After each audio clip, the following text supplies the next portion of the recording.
ಈ ಒಂದು ಸಾಮ್ಯದಲ್ಲಿ ನೋಡೋದಾದ್ರೆ ಬಿತ್ತುವವನ ಸಾಮ್ಯ ಅಂದರೆ ಇದರಲ್ಲಿ ಬಿತ್ತುವವನ ಸಾಮ್ಯ ಅಂದ ತಕ್ಷಣ ಒಬ್ಬೊಬ್ಬರದು ಒಂದೊಂದು ಥರ ಅಭಿಪ್ರಾಯ ಇದೆ. ಬಿತ್ತುವವನ ಸಾಮ್ಯ ಅಂದರೆ ಬೈಬಲ್ ಸ್ಟೂಡೆಂಟ್ ಪ್ರಕಾರ ಏನು ಹೇಳ್ತಾರೆ, ಬಿತ್ತುವವನ ಸಾಮ್ಯ 4 ರೀತಿಯಾದಂಥ ಒಂದು ಜನಾಂಗ ಗುಂಪುಗಳಿದ್ದಾವೆ. ಅದರಲ್ಲಿ ಒಂದು ದಾರಿ ಮಗ್ಗಲಲ್ಲಿ ಬೀಳುವಂಥವ್ರು, ಅದು ಬೇರೆ ಗುಂಪು ಅಂತ ಹೇಳ್ತಾರೆ. ಆಮೇಲೆ ಬಂಡೆ ಮಗ್ಗಲಲ್ಲಿ ಬೀಳೋದು, ದಾರಿ ಮಗ್ಗಲಲ್ಲಿ ಬೀಳೋದು ಒಂದು ಗುಂಪಿದೆ. ಅದೇ ರೀತಿ ಬಂಡೆಯ ಮಗ್ಗಲಲ್ಲಿ ಬೀಳೋದು ಒಂದು ಗುಂಪಿದೆ. 3ನೇದು ಮುಳ್ಳು ಗಿಡಗಳು, ಅದು ಒಂದು ಥರ ಜನಾಂಗ ಅಂತ ಹೇಳ್ತಾರೆ. ಮತ್ತು ಒಳ್ಳೆ ನೆಲದಲ್ಲಿ ಬೀಜ ಬಿತ್ತುವಂಥದ್ದು. ಬೈಬಲ್ ವಿದ್ಯಾರ್ಥಿಗಳ ಪ್ರಕಾರ ಈ ಥರ 4 ಗುಂಪಿದ್ದಾವೆ. ಮುಳ್ಳು ದಾರಿಯ ಮಗ್ಗಲಲ್ಲಿ ಬೀಳೋದಂದ್ರೆ ಅವರು ದೇವರು ಅಲ್ಲಿ ಅಷ್ಟು ಆಸಕ್ತರಲ್ಲ. ಅವರು ದೇವರಲ್ಲಿ ಒಳ್ಳೆ ನೆಲದಲ್ಲಿ ಬಿದ್ದರೇ ಫಲ ಕೊಡೋದು ಕಷ್ಟ ಇದೆ. ಯಾಕಂದರೆ ಒಳ್ಳೆ ನೆಲದಲ್ಲಿ ಬಿದ್ದರೂ ಸಹ ಅದಕ್ಕೆ ಬೇಕಾದಂಥ ಅನುಕೂಲತೆ ಬೀಜ ಒಂದು ಫಲ ಕೊಡಬೇಕಂದ್ರೆ ಅದಕ್ಕೆ ಬೇಕಾಗಿರೋಂಥ ಸಾಯಿಲಲ್ಲಿರುವಂಥ ಮಣ್ಣಲ್ಲಿರುವಂಥ ನ್ಯೂಟ್ರಿಯೆಂಟ್ಸು, ಮಣ್ಣು ಕೂಡ ಫಲವತ್ತಾಗಿರಬೇಕು. ಬಟ್ ಜೊತೆಗೆ ಗಾಳಿ ಮಳೆಗೆ ಅದೆಲ್ಲನೂ ಒಂದು ಬಲ ಇದ್ರೆ ಮಾತ್ರ ಅದು ನಿಲ್ಲೋಕ್ಕೆ ಸಾಧ್ಯ. ಅದೇ ರೀತಿಯಾಗಿ ಏನಾಗಿರ್ತಕ್ಕನ್ನೋದು, ಇದು ಒಂದು ದಾರಿ ಮಗ್ಗಲಲ್ಲಿ ಬಿದ್ದರೂ ಅವರು ಫಲ ಕೊಡೋಕ್ಕಾಗಲ್ಲ. ಯಾಕಂದರೆ ದಾರಿಯಲ್ಲಿ ಬಿದ್ದಿರೋ ಬೀಜ ವೇಸ್ಟ್ ಆಗೋಗುತ್ತೆ. ಈ ರೀತಿ ಒಂದು ಗುಂಪಿದೆ. ಅಂದರೆ ಇದು ಅವರು ಸತ್ಯದಲ್ಲಿಲ್ಲ, ದೇವರ ವಾಕ್ಯಕ್ಕೆ ಅವರು ಮೊದಲು ಒಂದು ಗುಂಪಿದೆ. ಅಂದರೆ ಅನೇಕ ರೀತಿಯಾಗಿ ಒಂದು ಗುಂಪಿದೆ ಅಂತ ಹೇಳ್ತಾರೆ. ಆದರೆ ಈ ಒಂದು ದಾರಿ ಮಗ್ಗಲಲ್ಲಿ ಅಂತ ಹೇಳಿದ್ರೆ 4 ಥರದ ಏನು ನೆಲಗಳಿರುತ್ತೆ. ದೇವರು ಸೃಷ್ಟಿ ಮಾಡಿರೋದು ಒಂದೇ ಭೂಮಿ ಆದರೂ ಆದರೆ 4 ಥರದ ನೆಲಗಳು. ಅಂದರೆ ಇದು ಕೆಲವರು ಈ ಒಂದು ಅಭಿಪ್ರಾಯ, ಅಂದರೆ ಇದೇ ಕರೆಕ್ಟು, ನಾನು ಹೇಳಿದ್ದೆ ನಂಬಬೇಕಂತ ಹೇಳಲ್ಲ. ಇದು ಒಂದು ಈ ಥರನೂ ಸ್ಟಡಿ ಮಾಡಿರೋರಿದ್ದಾರೆ, ಈ ಥರನೂ ಅಭಿಪ್ರಾಯ ಇದೆ ಅಂತ ಜಸ್ಟ್ ಒಂದು ಐಡಿಯಾ ಹೇಳ್ತಾ ಇರುತ್ತೆ. ಸೊ 4 ರೀತಿಯಾದಂಥ ಭೂಮಿ ಇದ್ದಾವೆ. ಅಂದರೆ ಅದರಲ್ಲಿ ಒಂದು ಥರದ ಭೂಮಿ ಅಂದರೆ ಒಂದು ಯುಗ, 4 ಥರದ ಭೂಮಿ, 4 ರೀತಿಯ ಜನಾಂಗ, 4 ವಿಶೇಷವಾದ ಕಾಲಘಟ್ಟಗಳು ಅಂತ ಹೇಳ್ತಾರೆ ಕೆಲವರು. ಅಂದರೆ ಅದನ್ನು ಈಗ ಒಂದು ಸಾಮ್ಯನ ಸ್ಟಡಿ ಮಾಡುವಂಥ ಕೆಲವರು ದೇವಜನರು ಇದನ್ನು ಸ್ಟಡಿ ಮಾಡಿ ಈ ರೀತಿ ಒಂದು ವಿಂಗಡಣೆ ಮಾಡ್ತಾರೆ, ಒಂದು ಅಂಡರ್ಸ್ಟ್ಯಾಂಡಿಂಗ್ ಪರ್ಪಸ್ಗೋಸ್ಕರ. ಅಂದರೆ ಮೊದಲನೇ ಒಂದು ಪಂಗಡ ಏನಂದರೆ ದಾರಿಯ ಮಗ್ಗಲಲ್ಲಿ ಬೀಳೋದು. ಅಂದರೆ ಕನೆಕ್ಟಿವಿಟಿ ಇಲ್ಲ, ಬೆಳೆಯೋದಕ್ಕೆ ಏನಾದರೂ ದೇವರು ಅಪೇಕ್ಷಿಸುವಂಥ ಫಲನ ಅಲ್ಲಿ ದಾರಿ ಮಗ್ಗಲಲ್ಲಿ ಬಿದ್ದಾಗ ಅದರಿಂದ ನಾವು ಪಡ್ಕೊಳಕ್ಕಾಗಲ್ಲ. ಆ ರೀತಿ ಒಂದು ಬೀಜ ಇದು. ಅಂದರೆ ಮೊದಲನೇ ಕಾಲಘಟ್ಟ ಎಂಥದಂದರೆ ಅದು ಮನಸ್ಸಾಕ್ಷಿಯ ಕಾಲ ಅಂತಾರೆ. ಅಂದರೆ ಧರ್ಮಶಾಸ್ತ್ರ ಇರಲಿಲ್ಲ ಮೋಶೆ ತನಕ. ಆದಾಮನಿಂದ ಮೋಶೆವರೆಗೂ ಮರಣವು ಏನಾಗುತ್ತೆ ಆಳ್ವಿಕೆ ಮಾಡುತ್ತಂತೆ ರೋಮಾಪುರ ಪತ್ರಿಕೆಯಲ್ಲಿ. ಅಂದರೆ ಅಲ್ಲಿವರೆಗೂ ಮನಸ್ಸಾಕ್ಷಿಯ ಕಾಲ. ಧರ್ಮಶಾಸ್ತ್ರ ಕೊಡೋ ಅಂದರೆ ದೇವರು ನಮ್ಮೊಳಗೆ ಒಂದು ಮನಸ್ಸಾಕ್ಷಿ ಇಟ್ಟಿದ್ದಾರೆ. ಮನಸ್ಸಾಕ್ಷಿಗೆ ವಿರುದ್ಧವಾಗಿ ನಾವು ಏನು ಮಾತಾಡೋಕ್ಕಾಗಲ್ಲ. ನಾವು ಸಹೋದರರ ಮಧ್ಯೆ ಸುಳ್ಳು ಹೇಳ್ಬೋದು, ಅಥವಾ ದೇವ್ರ ಮುಂದೆ ಸುಳ್ಳು ಹೇಳ್ಬೋದು, ಅಥವಾ ಕುಟುಂಬದಲ್ಲಿ ಸುಳ್ಳು ಹೇಳ್ಬೋದು, ಯಾರ ಮುಂದೆ ಆದರೂ ಸುಳ್ಳು ಹೇಳ್ಬೋದು. ಆದರೆ ನಮ್ಮೊಳಗಡೆ ಒಂದು ದೇವ್ರ ಮನಸ್ಸಾಕ್ಷಿ ಅಂತ ಇಟ್ಟಿದ್ದಾರೆ. ಅದಕ್ಕೆ ನಾವು ವಿರೋಧವಾಗಿ ಸುಳ್ಳು ಹೇಳೋಕ್ಕಂತೂ ಆಗೋದೇ ಇಲ್ಲ.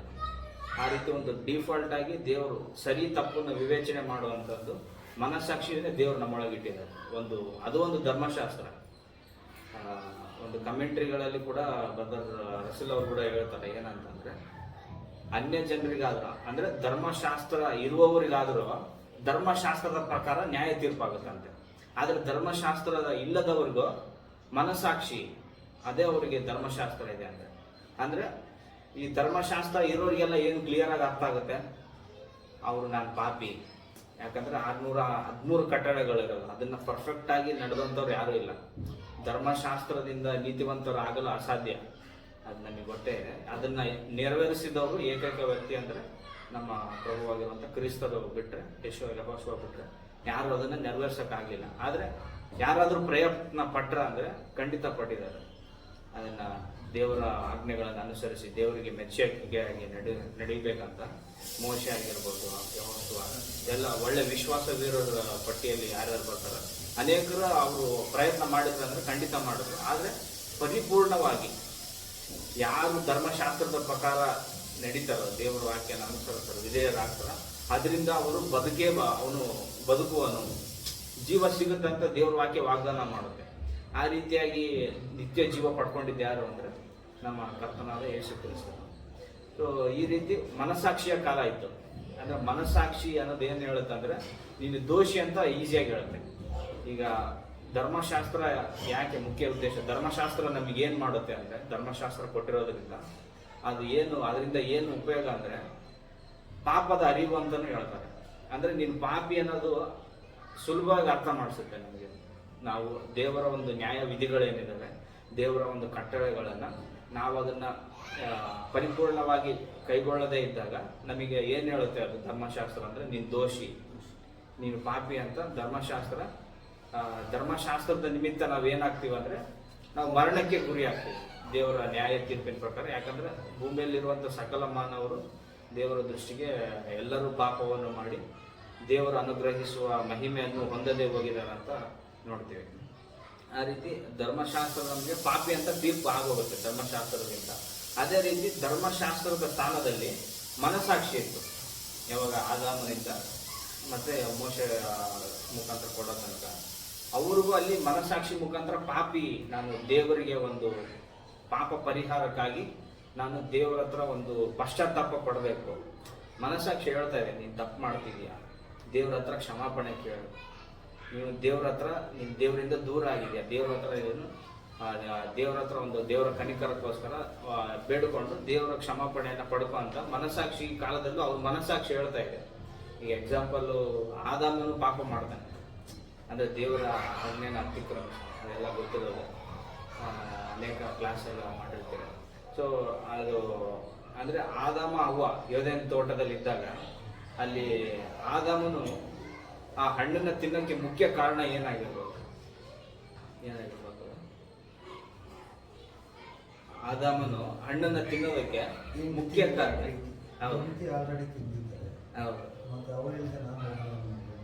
ಹೌದು, ಅದೇ ಮುಖ್ಯ ಕಾರಣ. ಯಾಕಂದ್ರೆ ವಾಕ್ಯ ತಿಮೋತಿಯಲ್ಲೂ ಹೇಳ್ತಾರಲ್ಲ, ಅವಳಾದರೂ ಸೈತಾನನ ವಂಚನೆಗೆ ವಂಚಿತಳಾಗಲಿ, ಆದರೆ ಆದಾಮ ಆಗಲಿಲ್ಲ. ಅವ್ವನೇ ಸೈತಾನನ ವಂಚನೆಗೆ ಒಳಗಾಗಿದ್ದು ನನಗೆ ಗೊತ್ತು. ಹಾಗಾಗಿ ಈ ಅವ್ವಳು ಫಸ್ಟ್ ಸೈತಾನನ ವಂಚನೆಗೆ ಗುರಿ ಆಗ್ತಾಳೆ. ಅಂದ್ರೆ ಸೈತಾನನ ಮೋಸ ಮಾಡಕ್ ಬಂದಾಗ ನೀನು ದೇವತೆ ಅಂತ ಆಗ್ತೀವಿ. ಅವನು ಮೊದಲೇ ಸೈತಾನನು ಸುಳ್ಳಿನ ತಂದೆ, ಮಾತಿಂದ ಮರಳು ಮಾಡ್ತಾನೆ. ಅಂದ್ರೆ ಮಾತಿಂದ ಅಂದ್ರೆ ಆ ರೀತಿ ಏನು ಆಗಲ್ಲ ಅನ್ನೋ ರೀತಿ. ಇಂಗ್ಲಿಷಲ್ಲಿ ಒಂದು ಇದಿದೆ, action speaks more louder than words ಅಂತ. ಅಂದ್ರೆ ನಮ್ಮ ಕ್ರಿಯೆಗಳು, ನಾವು ಮಾಡುವಂತ ಕ್ರಿಯೆಗಳೇ ನಮ್ಮ ಮಾತಿಗಿಂತ ಜೋರಾಗಿ ಮಾತಾಡ್ತವೆ. ಅಂದ್ರೆ ಒಂದು ಮಾತಿನ ಮುಖಾಂತರ ನೀವು ಹೇಳ್ತೀರಲ್ಲ ಬರ, ಈಗ ಹಳೆ ಕಾಲದಲ್ಲಿ ಯಾವ ರೀತಿ ವ್ಯವಸಾಯ ಮಾಡಿರ್ಬೋದು, ಈಗ ನಾಯಿ ಬಾ ಅಂದ್ರೆ ನಾವು ಒಂದು ಸನ್ನೆ ಕೊಟ್ರೆ ಆ ರೀತಿ ನಮ್ಮ ಒಂದು ಸನ್ನೆ ಮಾಡೋದ್ರ ಮುಖಾಂತರ, ಆ ರೀತಿ ಒಂದು ಆಕ್ಷನ್ಸ್ ಮುಖಾಂತರ, ನಮ್ಮ ಕ್ರಿಯೆಗಳ ಮುಖಾಂತರ ಅವು ಕಂಟ್ರೋಲ್ ಮಾಡೋದು. ಅಂದ್ರೆ ಆ ರೀತಿ ಒಂದು ಸೂಚನೆ ಕೊಟ್ಟಿರ್ಬೋದು, ನಿನಗೇನೋ ಆಗಲ್ಲ ತಿಂದ್ರ ಅಂತ. ವಂಚನೆ ಮಾಡುತ್ತೆ, ಸ್ವಲ್ಪ ಆ ಹಾವನ್ನ ಬಳಸ್ಕೊಂಡು ವಂಚನೆ ಮಾಡ್ತಾನೆ ಸೈತಾನನು. ನೀನು ತಿಂದ ದೇವತೆ ಅಂತ ಆಗ್ತೀವಿ ಅಂತ ಸುಳ್ಳು ಹೇಳ್ತಾನೆ ಸೈತಾನ. ಅದನ್ನ ವಂಚನೆ ಆದ್ಮೇಲೆ ಅವ್ವ ತಪ್ಪು ಮಾಡಿದ್ಲು, ದೇವರ ಆಜ್ಞೆ ಹೇಳಿರ್ತಾರೆ ಆದಾಮ ಇದನ್ನ ತಿನ್ಬಾರ್ದು ಅಂತ.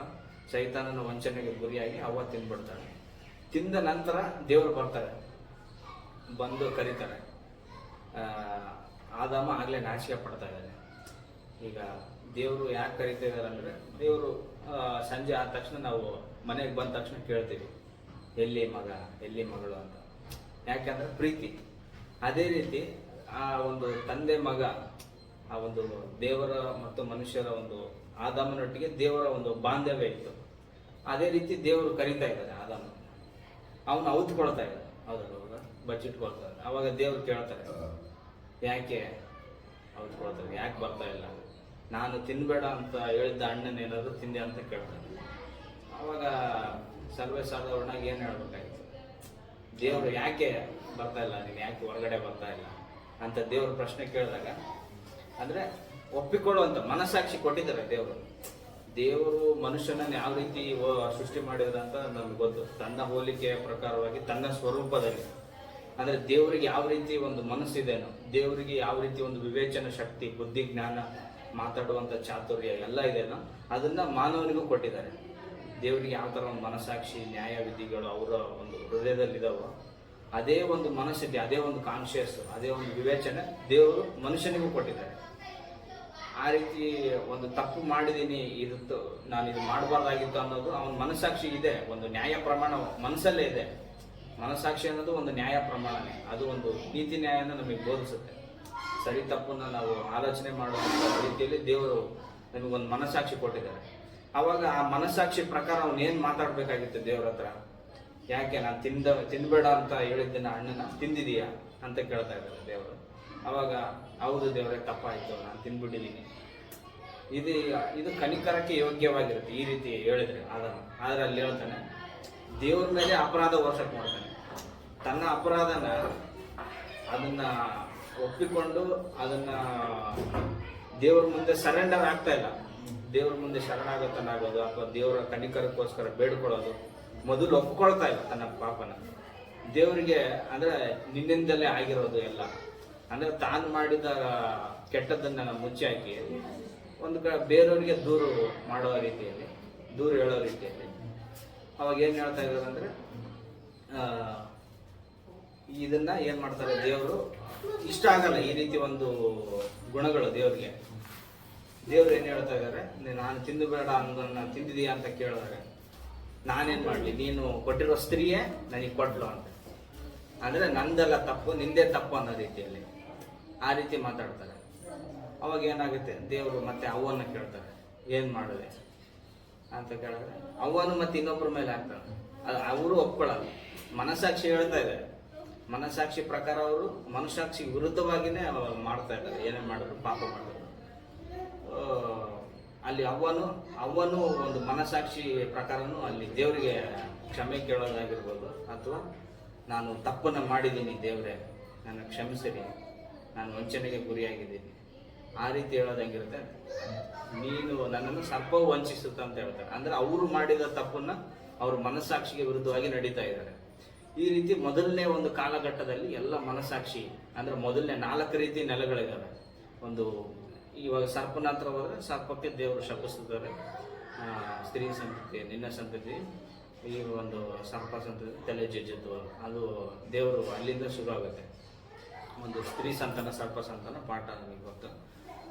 ಈ ಮನಸ್ಸಾಕ್ಷಿಯ ಒಂದು ಕಾಲದಲ್ಲಿ ಎಲ್ಲರೂ ಮನಸ್ಸಾಕ್ಷಿ ವಿರುದ್ಧ ಪಾಪ ಮಾಡ್ತಾರೆ. ಅಂದ್ರೆ ಇದು ಒಂದು ಕಾಲಘಟ್ಟ, ಒಂದು ದಾರಿಯ ಮಗ್ಗಲಲ್ಲಿ ಬಿದ್ದು ಅಂದ್ರೆ ಕೆಲವರು ಇದು ಒಂದು ಕಾಲಘಟ್ಟ, ಇದು ಒಂದು ರೀತಿಯಾದಂಥ ನೆಲ ಅಂತ ಹೇಳ್ತಾರೆ. ಮನಸ್ಸಾಕ್ಷಿಯ ಕಾಲ ಅನ್ನೋದು 4 ನೆಲೆಗಳಿದಾವೆ. ಅದರಲ್ಲಿ 4 ಕಾಲಘಟ್ಟಗಳು. ಇದು ಒಂದು ಮನಸ್ಸಾಕ್ಷಿಗೆ ವಿರುದ್ಧವಾಗಿ ನಡೀತಾರೆ. ಇನ್ನು ಅವರ ಸಂತತಿ ಕಾಯಿನನ್ನು ತಮ್ಮನ್ನ ಕೊಲೆ ಮಾಡ್ತಾನೆ. ಕೊಲೆ ಮಾಡಿದಾಗ ದೇವರು ಕೇಳ್ತಾರೆ, ಬೇಗ ಏನು ಎಲ್ಲಿದ್ದಾನೆ ಅಂತ ಕೇಳಿದ್ರು. ಅವಾಗ ಯಾವ ರೀತಿ ಉತ್ತರ ಕೊಡ್ತಾನೆ ದೇವರು? ನಾನೇನು ಅವನ ದಾಸನ, ನಾನೇನು ಕಾಯುವ ಕೂಲಿನ, ಸರ್ವೆಂಟ ಅಂತ ಕೇಳ್ತಾರೆ. ಅಂದ್ರೆ ಇಲ್ಲಿ ನೋಡಿ ಮನಸ್ಸಾಕ್ಷಿ ವಿರುದ್ಧ. ಇಲ್ಲ ದೇವರೇ, ತಪ್ಪಾಯ್ತು, ನಾನು ದುಡುಕ್ಬಿಟ್ಟು ಕೊಂದೆ ಅನ್ನೋದು. ಅಂದ್ರೆ ದೇವ್ರು ಯಾವ ರೀತಿ ಅವರಿಗೆ ಮೊನ್ನೆ ಒಂದು ಏನಾದ್ರು ಕ್ಷಮಾಪಣೆ ನೀಡಿರ್ಬೋದು, ಅಥವಾ ಅಲ್ಲಿ ದೇವರಿಗೆ ಏನೋ ಮೆಚ್ಚುಗೆ ಆಗಿರ್ಬೋದಾಗಿತ್ತಲ್ಲ ಆ ಮಾತು. ಆದ್ರೆ ದೇವರಿಗೆ ತೀರ್ಮಾನ ಅಂದ್ರೆ ತಪ್ಪನ್ನು ಒಪ್ಕೊಳ್ಳಲ್ಲ. ಮನಸ್ಸಾಕ್ಷಿ ಪ್ರಕಾರ ದೇವರು ಕೊಟ್ಟಿರುವ ಮನಸ್ಸಾಕ್ಷಿ ಅನ್ನುವಂಥ ಒಂದು ಕಾನೂನು, ಆ ಒಂದು ಲಾ ಏನಿದೆ, ಆ ನೀತಿ ನ್ಯಾಯ, ಆ ಧರ್ಮಶಾಸ್ತ್ರ, ಮನಸ್ಸಾಕ್ಷಿ ಅನ್ನುವಂಥ ಧರ್ಮಶಾಸ್ತ್ರಕ್ಕೆ ವಿರುದ್ಧವಾಗಿ ಪಾಪ ಮಾಡೋದು. ದೇವರೇ, ನಾನೇನು ಅವನ್ನ ಕಾಯೋ ಸೇವಕನ ಅಂತ ಹೇಳ್ತಾರೆ. ಇಲ್ಲಿ ಮನಸ್ಸಾಕ್ಷಿ ವಿರುದ್ಧ ಪಾಪ ಮಾಡೋದು. ಇದು ದೇವರಿಗೆ ಇಷ್ಟ ಇಲ್ಲದೆ ಇರುವಂಥ ಕಾರ್ಯ. ಮನಸ್ಸಾಕ್ಷಿ ಕಾಲ ಬಂದಿತ್ತು ಮೋಶೆವರೆಗೂ. ಮತ್ತೆ ಕೆಲವು ಬೀಜಗಳು ಮುಳ್ಳು ಗಿಡಗಳ ಹತ್ರ ಬಿದ್ದು ಅಂತ ಹೇಳ್ತಾರೆ. ಕೆಲವು ಬೀಜಗಳು ಮುಳ್ಳು ಗಿಡಗಳ ಹತ್ರ ಬಿದ್ದು ಅಂದ್ರೆ ಇದು ಯಾವ ಕಾಲ ಆಗಿರ್ಬೋದು? ಮುಳ್ಳು ಗಿಡಗಳು ಮಗ್ಗಲಲ್ಲಿ ಕೆಲವು ಗಿಡಗಳು ಬಿದ್ದು ಅಂದ್ರೆ ಇದು ಯಾವ ಕಾಲ ಆಗಿರ್ಬೋದು? ಒಂದು ರೀತಿಯಾದಂಥ ಜನರು ಕರೆಕ್ಟ್ ಒಂದು ಲೆಕ್ಕದಲ್ಲಿ. ಎರಡನೇ ನೆಲ ಅಂದ್ರೆ ಎರಡನೇ ರೀತಿಯಾದಂಥ ಎರಡನೇ ಕಾಲಘಟ್ಟ ಯಾವುದಂದ್ರೆ ಮುಳ್ಳು ಗಿಡಗಳಲ್ಲಿ ಬಿದ್ದಿರುವಂಥ ಇದಿದಾವೆ, ಬೀಜಗಳಿದಾವೆ. ಕೆಲವು ಜನರಿದ್ದಾರೆ. ನಮಗೆ ಆ ಸಾಮ್ಯದ ಅರ್ಥ ಗೊತ್ತು, ವಿವರವಾಗಿ ಹೇಳ್ಬೇಕಂತೇನಿಲ್ಲ. ಮೊದಲನೇ ಸಾಮ್ಯ ಇದು, ಸುಮಾರು ಸರಿ ಸ್ಟಡಿ ಮಾಡಿರ್ತೀವಿ. ಸೊ ಇದು ಅದೇ ಬಿತ್ತೋದು ಅಂದ್ರೆ ದೇವ್ರ ವಾಕ್ಯನ, ಈ ಸತ್ಯದಲ್ಲಿ ಬರೋದು, ದೇವ್ರ ವಾಕ್ಯನ ಬಿತ್ತು ಅಂದ್ರೆ ಬೀಜ ಅಂದ್ರೆ ಇದು ಫಲ ಕೊಡುವಂಥ ಪ್ರಕ್ರಿಯೆ. ಫಲ ಬಿತ್ತೋದು ಅಂದ್ರೆ ನಮಗೆಲ್ಲ ಗೊತ್ತು. ಅದು ಅಂದ್ರೆ ಜನರ ಸಾಮ್ಯದ ಮುಖಾಂತರವಾಗಿ ಯೇಸು ಕ್ರಿಸ್ತರು ಮಾತಾಡ್ತಿದ್ರು, ಏನೇ ಮಾತಾಡಿದ್ರು. ಅಂದ್ರೆ ಯಾಕೆ ಕಾರಣ ನೋಡಿದ್ರೆ ಅವತ್ತಿನ ಜನಕ್ಕೆ ಅದು ವ್ಯವಸಾಯ ಅಂದ್ರೆ ಎಲ್ರಿಗೂ ಸುಪರಿಚಿತ ಒಂದು. ಇನ್ನೊಂದು ಸ್ವಲ್ಪ ದೇವರು ಇದನ್ನ ಕೋಡಿಂಗ್ ಮಾಡ್ತಾ ಇದ್ದಾರೆ. ಅಂದ್ರೆ ಕೆಲವರಿಗೆ ಇದನ್ನ ಯಾರು ಹುಡುಕಿ ಅರ್ಥ ಮಾಡ್ಕೊಳ್ತಾರೋ ಅವ್ರಿಗೆ ಮಾತ್ರ ಅರ್ಥ ಆಗ್ಲಿ. ಪರಲೋಕದ ರಹಸ್ಯಗಳನ್ನು ತಿಳಿಯುವ ಗುಟ್ಟು ನಿಮಗೆ ಕೊಡಲ್ಪಟ್ಟಿದೆ, ಅವರಿಗೆಲ್ಲ ಅಂತ ಹೇಳ್ತಾರೆ ಕೆಲವು ಸರಿ. ಅಂದ್ರೆ ನಿಜವಾಗ್ಲೂ ಯಾರು ದೇವ್ರನ್ನ ಹುಡುಕ್ತಾರೋ ಅವ್ರು ಮಾತ್ರ ಇವನ್ನೆಲ್ಲ ತಿಳ್ಕೊಳಕ್ ಸಾಧ್ಯ. ಅದು ಒಂದು ದೇವ್ರದ್ದು ಅದು ಒಂದು ಚಿತ್ತ ಇದೆ. ಏನದು ದೇವರ ವಸ್ತುಗಳನ್ನ ನಾಯಿಗೆ ಹಾಕ್ಬೇಡ್ರಿ ಅಂತ ಹೇಳ್ತಾರೆ. ಆಮೇಲೆ ಮುತ್ತುಗಳನ್ನ ಹಂದಿ ಮುಂದೆ ಚೆಲ್ಲಬೇಡ್ರಿ ಅಂತ ಹೇಳ್ತಾರೆ. ಅಂದ್ರೆ ಒಂದು ಏನೇ ಒಂದು ನಾವು ದೇವ್ರ ವಾಕ್ಯ ಅಂತ ನೋಡಿದ್ರೆ ಅದು ಬೆಳ್ಳಿ ಬಂಗಾರಕ್ಕಿಂತಲೂ ಶ್ರೇಷ್ಠ ಅಂತ ನೋಡ್ತೀವಿ. ಇನ್ನು ವಾಕ್ಯವೇ ನನ್ನ ಕಾಲಿಗೆ ದೀಪವು. ಅಂದ್ರೆ ಇಷ್ಟು ಶ್ರೇಷ್ಠವಾದ ವಾಕ್ಯವನ್ನು ನಾವು ಅನವಶ್ಯಕವಾಗಿ ಯಾರ್ಯಾರಿಗೂ ಹೇಳಕ್ಕಾಗಲ್ಲ. ಅದರ ಒಂದು ಅಗತ್ಯತೆ ಎಲ್ಲಿದೆ ಅದಕ್ಕೋಸ್ಕರ ದೇವರು ವಾಕ್ಯಕ್ಕೋಸ್ಕರ ಯಾರು ದಾಹದಿಂದ ಇದ್ದಾರೋ ಅವ್ರಿಗೆ ಮಾತ್ರ ನಾವು ಹೇಳಕ್ ಸಾಧ್ಯ, ಎಲ್ರಿಗೂ ಹೇಳಕ್ಕಾಗಲ್ಲ. ಇದು ಏನಾಗಿರ್ತಕ್ಕಂಥದ್ದು ದೇವರ ಒಂದು ಚಿತ್ತ ಇದು. ಅದೇ ರೀತಿಯಾಗಿ ಈಗ ಎರಡನೇ ಕಾಲ ನೀವು ಹೇಳಿದ್ರೆ ಮುಳ್ಳು ಗಿಡಗಳ ಮಗ್ಗಲಲ್ಲಿ ಬಿದ್ದಿರುವಂತ ಕಾಲ ಅಂದ್ರೆ ಯಾವುದಂದ್ರೆ ಇಸ್ರಾಯೇಲ್ರು. ಅದು ಕರೆಕ್ಟ್ ಒಂದು ಲೆಕ್ಕದಲ್ಲಿ.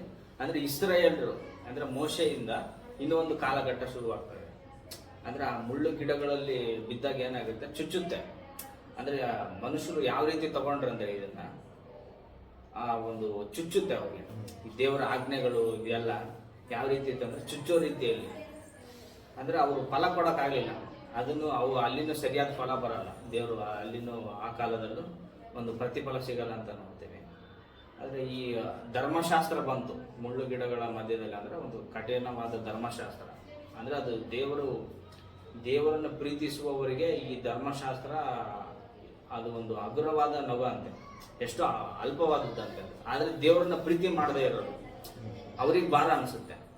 ಯಾಕಂದ್ರೆ ದೇವ್ರ ವಾಕ್ಯ ಸ್ಪಷ್ಟವಾಗಿ ಹೇಳುತ್ತೆ ಏನಂತಂದ್ರೆ, ಯಾರು ನನ್ನನ್ನು ಪ್ರೀತಿಸ್ತಾನ ಅವನು ನನ್ನ ವಾಕ್ಯಗಳನ್ನು ಕೈಗೊಂಡು ನಡೀತಾನೆ.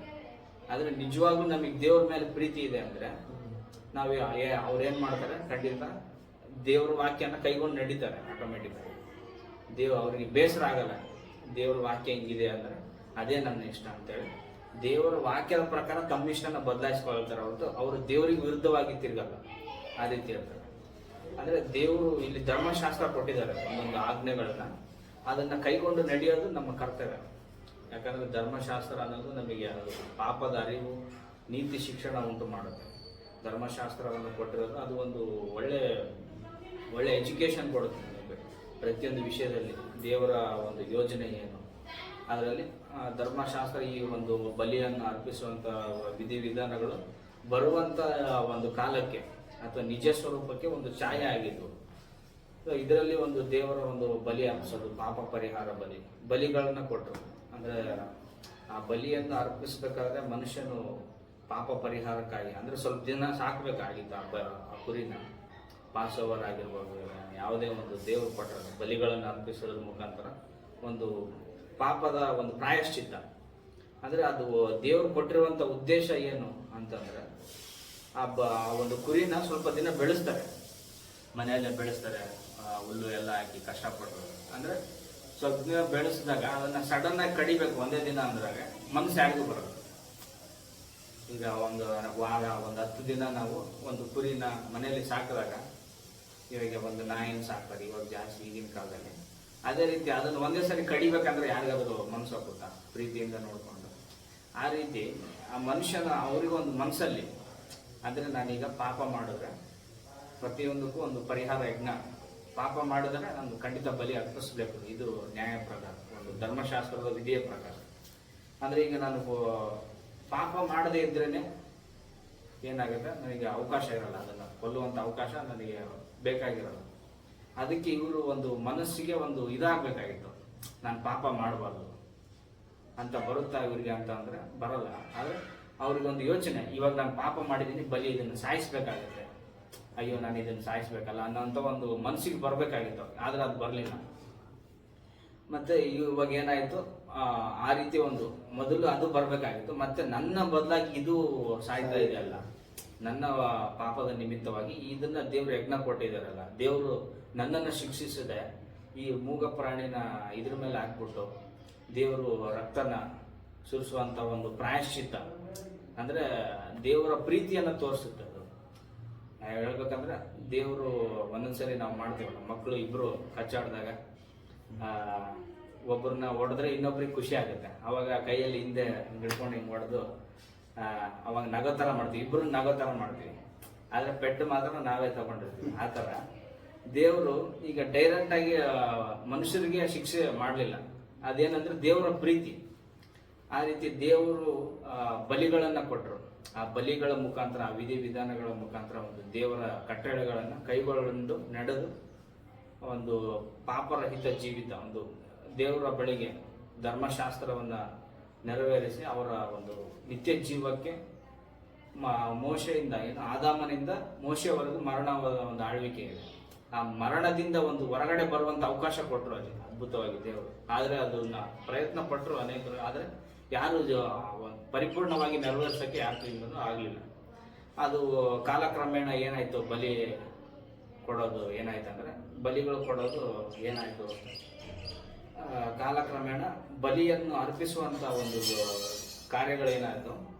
ಈಗ ಪಾಪ ಮಾಡೋದು ಬಲಿ ಕೊಡೋದು, ಪಾಪ ಮಾಡೋದು ಬಲಿ ಕೊಡೋದು ಏನಾಯ್ತು, ಪಾಪ ಮಾಡೋಣ ಬಿಡು, ಅದು ದೇವರು ಕೊಟ್ಟಿದ್ದ ಉದ್ದೇಶ ಏನು, ಈ ರೀತಿ ನೀನು ಜೀವ ದಹನ ಆಗ್ಬೇಕಾಗತ್ತೆ ಪಾಪ ಪ್ರಾಯಶ್ಚಿತ್ತಕ್ಕೋಸ್ಕರ. ಅದಕ್ಕೊಂದು ತಪ್ಪು ಮಾಡಿದ್ರೆ ಒಂದು ಶಿಕ್ಷೆ ಇದೆ ಅನ್ನೋಂಥ ಒಂದು ಅರಿವು ಮೂಡಿಸೋದಕ್ಕೋಸ್ಕರ ಪಾಪ ಪ್ರಾಯಶ್ಚಿತ್ತ ಆಗಿ ದೇವ್ರ ಕಡೆಗೆ ಮನ ತಿರ್ಗೋದಕ್ಕೋಸ್ಕರ ಬಲಿ ಕೊಟ್ಟಿದ್ದು. ಆದರೆ ಇವರು ಅದನ್ನು ಉಲ್ಟಾ ಮಾಡೋದು, ಪಾಪ ಮಾಡೋಣ ಬಿಡು, ಕುರಿ ಕಡಿದ್ರೆ ಆಯ್ತು.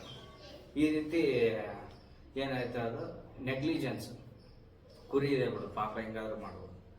ಇದು ಕೂಡ ಎರಡನೇ ಕಾಲಘಟ್ಟ. ಇದರಲ್ಲೂ ಒಂದು ಯಥೇಚ್ಛವಾದ ಫಲ ಏನು ಬರಲಿಲ್ಲ.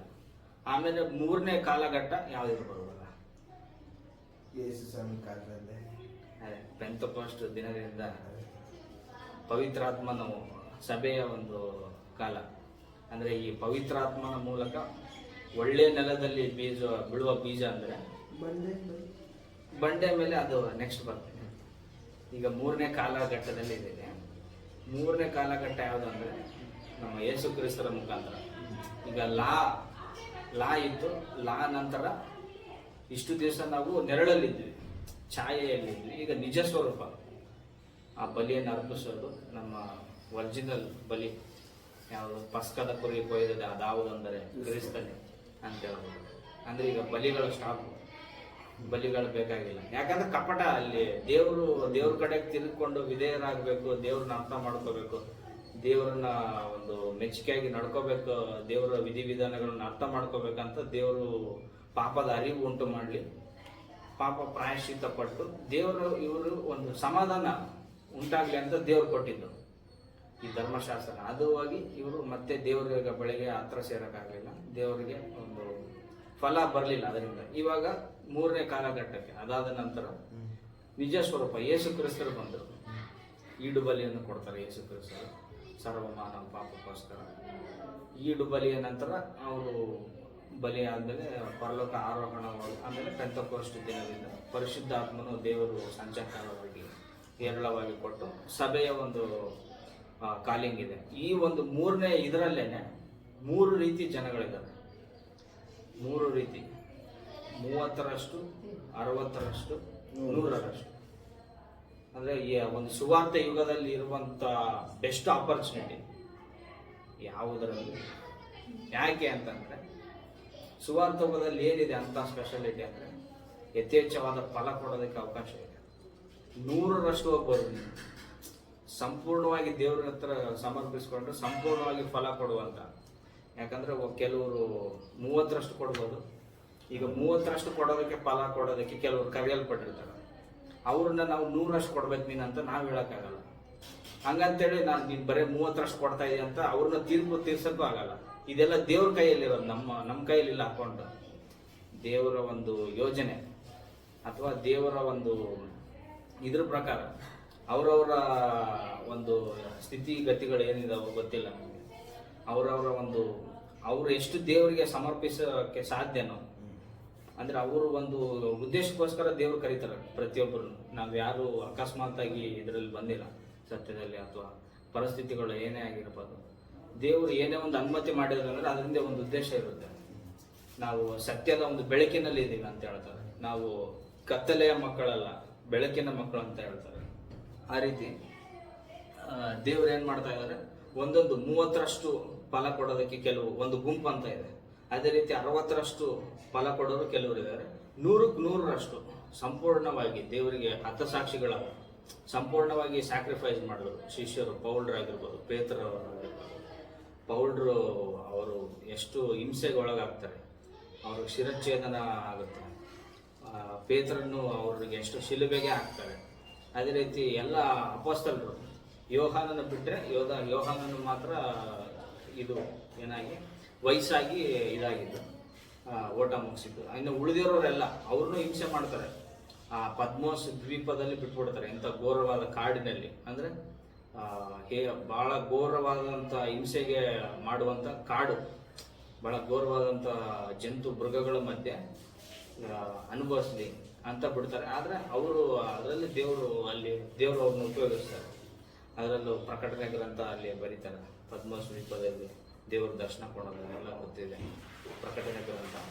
ಅದೇ ರೀತಿಯಾಗಿ ಈ ಒಂದು ಪರಿಶುದ್ಧಾತ್ಮನ ಒಂದು ಸಹಾಯದಿಂದ 30ರಷ್ಟು ಫಲ ಕೊಡೋದಾದರೆ 60ರಷ್ಟು 100ರಷ್ಟು, ಅಂದರೆ 100ರಷ್ಟು ಅಂದರೆ ಸಂಪೂರ್ತಿಯಾಗಿ. ಇದು 3 ರೀತಿ ಗುಂಪುಗಳು ಬರ್ತವೆ. ಅನೇಕ ಗುಂಪುಗಳು, ಜಾಸ್ತಿ ಗುಂಪು ಬರೋದಿಲ್ಲೇನೆ ಸುವಾರ್ಥ ಯುಗದಲ್ಲಿ. 100ರಷ್ಟು ಫಲ ಕೊಡೋದು ಅವಕಾಶ ಇದೆ, 60ರಷ್ಟು ಫಲ ಕೊಡೋಕೆ ಅವಕಾಶ ಇದೆ, 30ರಷ್ಟು. ಅಂದರೆ ಇಲ್ಲಿ ದೇವರ ಒಂದು ಸತ್ಯವನ್ನು ಕಲಿಯೋದಕ್ಕೆ ತುಂಬ ಅವಕಾಶ ಇರೋದು. ಅತಿ ವಿಶೇಷವಾದ ಯುಗ ಯಾವುದು ಅಂದರೆ, ಅತಿ ವಿಶೇಷವಾದಂಥ ಸಮಯ ಯಾವುದು, ಅಥವಾ ಒಂದು ಯೇಸು ಕ್ರಿಸ್ತನ ಒಂದು ಹೆಜ್ಜೆ ಜಾಡಿನಲ್ಲಿ ನಡೆಯುವಂಥದ್ದು. ಅಮರತ್ವಕ್ಕೆ ಕರೆಯಲ್ಪಡೋರು ಯಾವಾಗ ಈ ಕಾಲಿಂಗ್ ಅಂತಂದರೆ ಇವಾಗ ಮಾತ್ರ. ಹೌದಲ್ವ? ಅಮರತ್ವಕ್ಕೆ ಒಂದು ಕಾಲಿಂಗ್ ಇರೋದು ಒಳ್ಳೆ ನೆಲದ ಮೇಲೆ ಬಿದ್ದಂಥ ಬೀಜ. ಈ ಒಂದು ಕಾಲಘಟ್ಟ ಏನಿದೆ, ಅಥವಾ 30ರಷ್ಟು 60ರಷ್ಟು 100ರಷ್ಟು ಫಲವನ್ನು ಕೊಡುವಂಥ ಈ ಗುಂಪೇನಿದೆ, ಬೈಬಲ್ ಸ್ಟೂಡೆಂಟ್ಸ್ ಪ್ರಕಾರ ಒಳ್ಳೆ ನೆಲದ ಇದರ ಮೇಲೆ ಬಿದ್ದಿರುವಂಥ ಬೀಜ ಯಾರು ಅಂದರೆ ಸತ್ಯವನ್ನ ಅರಿತವರು, ಸತ್ಯವನ್ನು ಸಂಪೂರ್ತಿಯಾಗಿ ಸತ್ಯದೊಳಗಡೆ ಬರ್ತಾರೆ. ಅನೇಕವಾದಂಥ ಏನದು ಪ್ರಾಕೃತಿಕ ವಿಕೋಪ ಅಂದರೆ ಏನೇ ಒಂದು ಹೊರಗಡೆಯಿಂದ ಹಿಂಸೆಗಳು, ಅಂದರೆ ದೇವರ ಸತ್ಯದಲ್ಲಿ ಬರೋದಕ್ಕೆ ಒಳಗಡೆ ಹಿಂಸೆ ಇರುತ್ತೆ.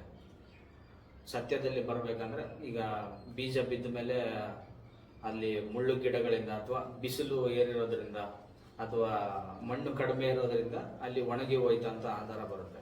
ಅದೇ ರೀತಿ ಸತ್ಯದಲ್ಲಿ ಬರಬೇಕಾದ್ರೆ ಒಂದು ಬಿಸಿಲು ಆಗೋದು, ಗಾಳಿ ಮಳೆ ಏನೇ ಇರ್ಬೋದು, ಆ ರೀತಿ ಹೊರಗಡೆಯಿಂದನೂ ಕಷ್ಟ ಇದ್ದಾಗ ಸತ್ಯದಲ್ಲಿ ಬರ್ತೀವಿ. ಪ್ರಾರಂಭದಲ್ಲಿ ಎಲ್ಲರೂ ಬರ್ತಾರೆ ಪ್ರಾರಂಭದಲ್ಲಿ, ಆದರೆ ಕೊನೆಯವರೆಗೂ ಓಟನ ಓಡಬೇಕು. ಈಗ ಪೌಲ್ಡ್ರು ನಾನು ಒಳ್ಳೆಯ ಓಟವನ್ನು ಓಡಿದ್ದೇನೆ, ಜಯಮಾಲೆ ಸಾಧಿಸಿದ್ದೇನೆ ಅಂತ ಅನ್ನೋವಂಥ ಕೊನೆವರೆಗೂ ಓಟನ ಕಡೆಗಾಣಿಸೋರು ಎಲ್ಲರೂ ಹೋಗಲ್ಲ. ಅಲ್ಲಿ ಕೆಲವು ತಪ್ಪುಗಳು, ಏಳು ಬೀಳು ಎಲ್ಲ ಇರ್ತವೆ ವಿಶ್ವಾಸಿ ಜೀವಿತದಲ್ಲಿ. ಕೆಲವರು 30ರಷ್ಟು ಮಾತ್ರ ಹೋಗಕ್ಕೆ ಸಾಧ್ಯ, ಕೆಲವರು 60ರಷ್ಟು ಮಾತ್ರ ಹೋಗ್ತಾರೆ. ಇನ್ನು ಕೆಲವರು ಸಂಪೂರ್ತಿಯಾಗಿ ದೇವರಿಗೆ ಸಮರ್ಪಿಸುವಂಥವ್ರು ಅನೇಕ ವಿಧವಾದಂಥ. ಯಾಕಂದರೆ ನಾವು ಅದನ್ನು ಹೇಳೋಕ್ಕಾಗಲ್ಲ, ಇದೆಲ್ಲ ದೇವರ ಚಿತ್ತ. ದೇವರು ಅವರು ಯಾವ ರೀತಿ ಅವಕಾಶ ಕೊಡ್ತಾರೆ, ಯಾವ ರೀತಿ ಶ್ರಮೆಗಳಲ್ಲಿ ನಾವು ಅನ್ಕೋಬೋದು ನಾವು 100ರಷ್ಟು ಹೋಗ್ತೀವಿ ಅಥವಾ ನಾವು ಸಭೆಗೆ ಡೈರೆಕ್ಟ್ ಅಮರತ್ವಕ್ಕೆ ಹೋಗ್ತೀವಿ, ಹೇಳೋಕ್ಕಾಗಲ್ಲ. ಅಲ್ಲಿ ಅನೇಕ ವಿಧವಾದಂಥ ಕೆಟಗರಿ ಇವಿದ್ದಾವೆ. ಅವನವನ ನಡತೆಯ ಪ್ರಕಾರ ನಾನು ಫಲ ಕೊಡಕ್ಕೆ ಬರ್ತೀನಿ ಅಂತಾರೆ. ನಾವೆಷ್ಟು ಒಂದು ಬಹುಮಾನಕ್ಕೆ ಯೋಗ್ಯರು, ನಾವು ನಿಜವಾಗ್ಲೂ ಮೊದಲನೇ ಪ್ರೈಸ್ ತಗೋಬೇಕಂದ್ರೆ ಅದ್ರ ಪ್ರಕಾರ ಓಡಬೇಕಾಗುತ್ತೆ. ಈಗ ನಾವು ರನ್ನಿಂಗ್ ರೇಸಲ್ಲಿ ಓಡಬೇಕಾದ್ರೆ ಒಂದು ಟ್ರ್ಯಾಕ್ ಇಟ್ಟಿರ್ತಾರೆ, ಆ ಟ್ರ್ಯಾಕ್ ಒಳಗಡೆನೆ ಓಡಬೇಕು. ಟ್ರ್ಯಾಕ್ನ ಕ್ರಾಸ್ ಮಾಡಿದ್ರೆ ನಿನ್ ರನ್ನಿಂಗ್ ರೇಸ್ ಬರಲ್ಲ, ಹೋಗಪ್ಪ ಸೈಡಿಗೆ ಹೋಗ ಅಂತಾರೆ. ಅದನ್ನ ರೂಲ್ಸ್ನ ಕರೆಕ್ಟಾಗಿ ಫಾಲೋ ಮಾಡಬೇಕು. ಟ್ರ್ಯಾಕ್ ಅಂದ್ರೆ ದೇವರ ವಾಕ್ಯ, ವಚನ.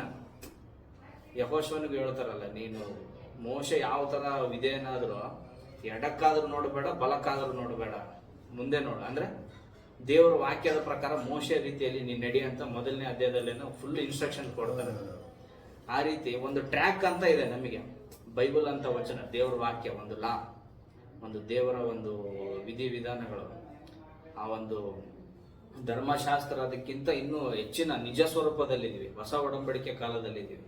ಯೇಸು ಕ್ರಿಸ್ತರು ಈಡುಬಲಿ ಕೊಟ್ಟಾಗಿ ಪರಿಶುದ್ಧಾತ್ಮವನ್ನು ಹೇರಳವಾಗಿ ಒಂದು ಫಲ ಕೊಡಲಿಕ್ಕೆ ನಮಗೆಲ್ಲ ರೀತಿಯಾದಂಥ ಅವಕಾಶಗಳು ಈ ಅಂತ್ಯಕಾಲದಲ್ಲಿ ದೇವರು ಎಲ್ಲಿದ್ದಾರೆ ಅಂದರೆ, ಯೇಸು ಕ್ರಿಸ್ತರು ಹೃದಯವೆಂಬ ಬಾಗಿಲ ಬಳಿಯಲ್ಲಿ ನಿಂತ್ಕೊಂಡು ತಟ್ತಾ ಇದ್ದೀನಿ ಅಂತಾರೆ.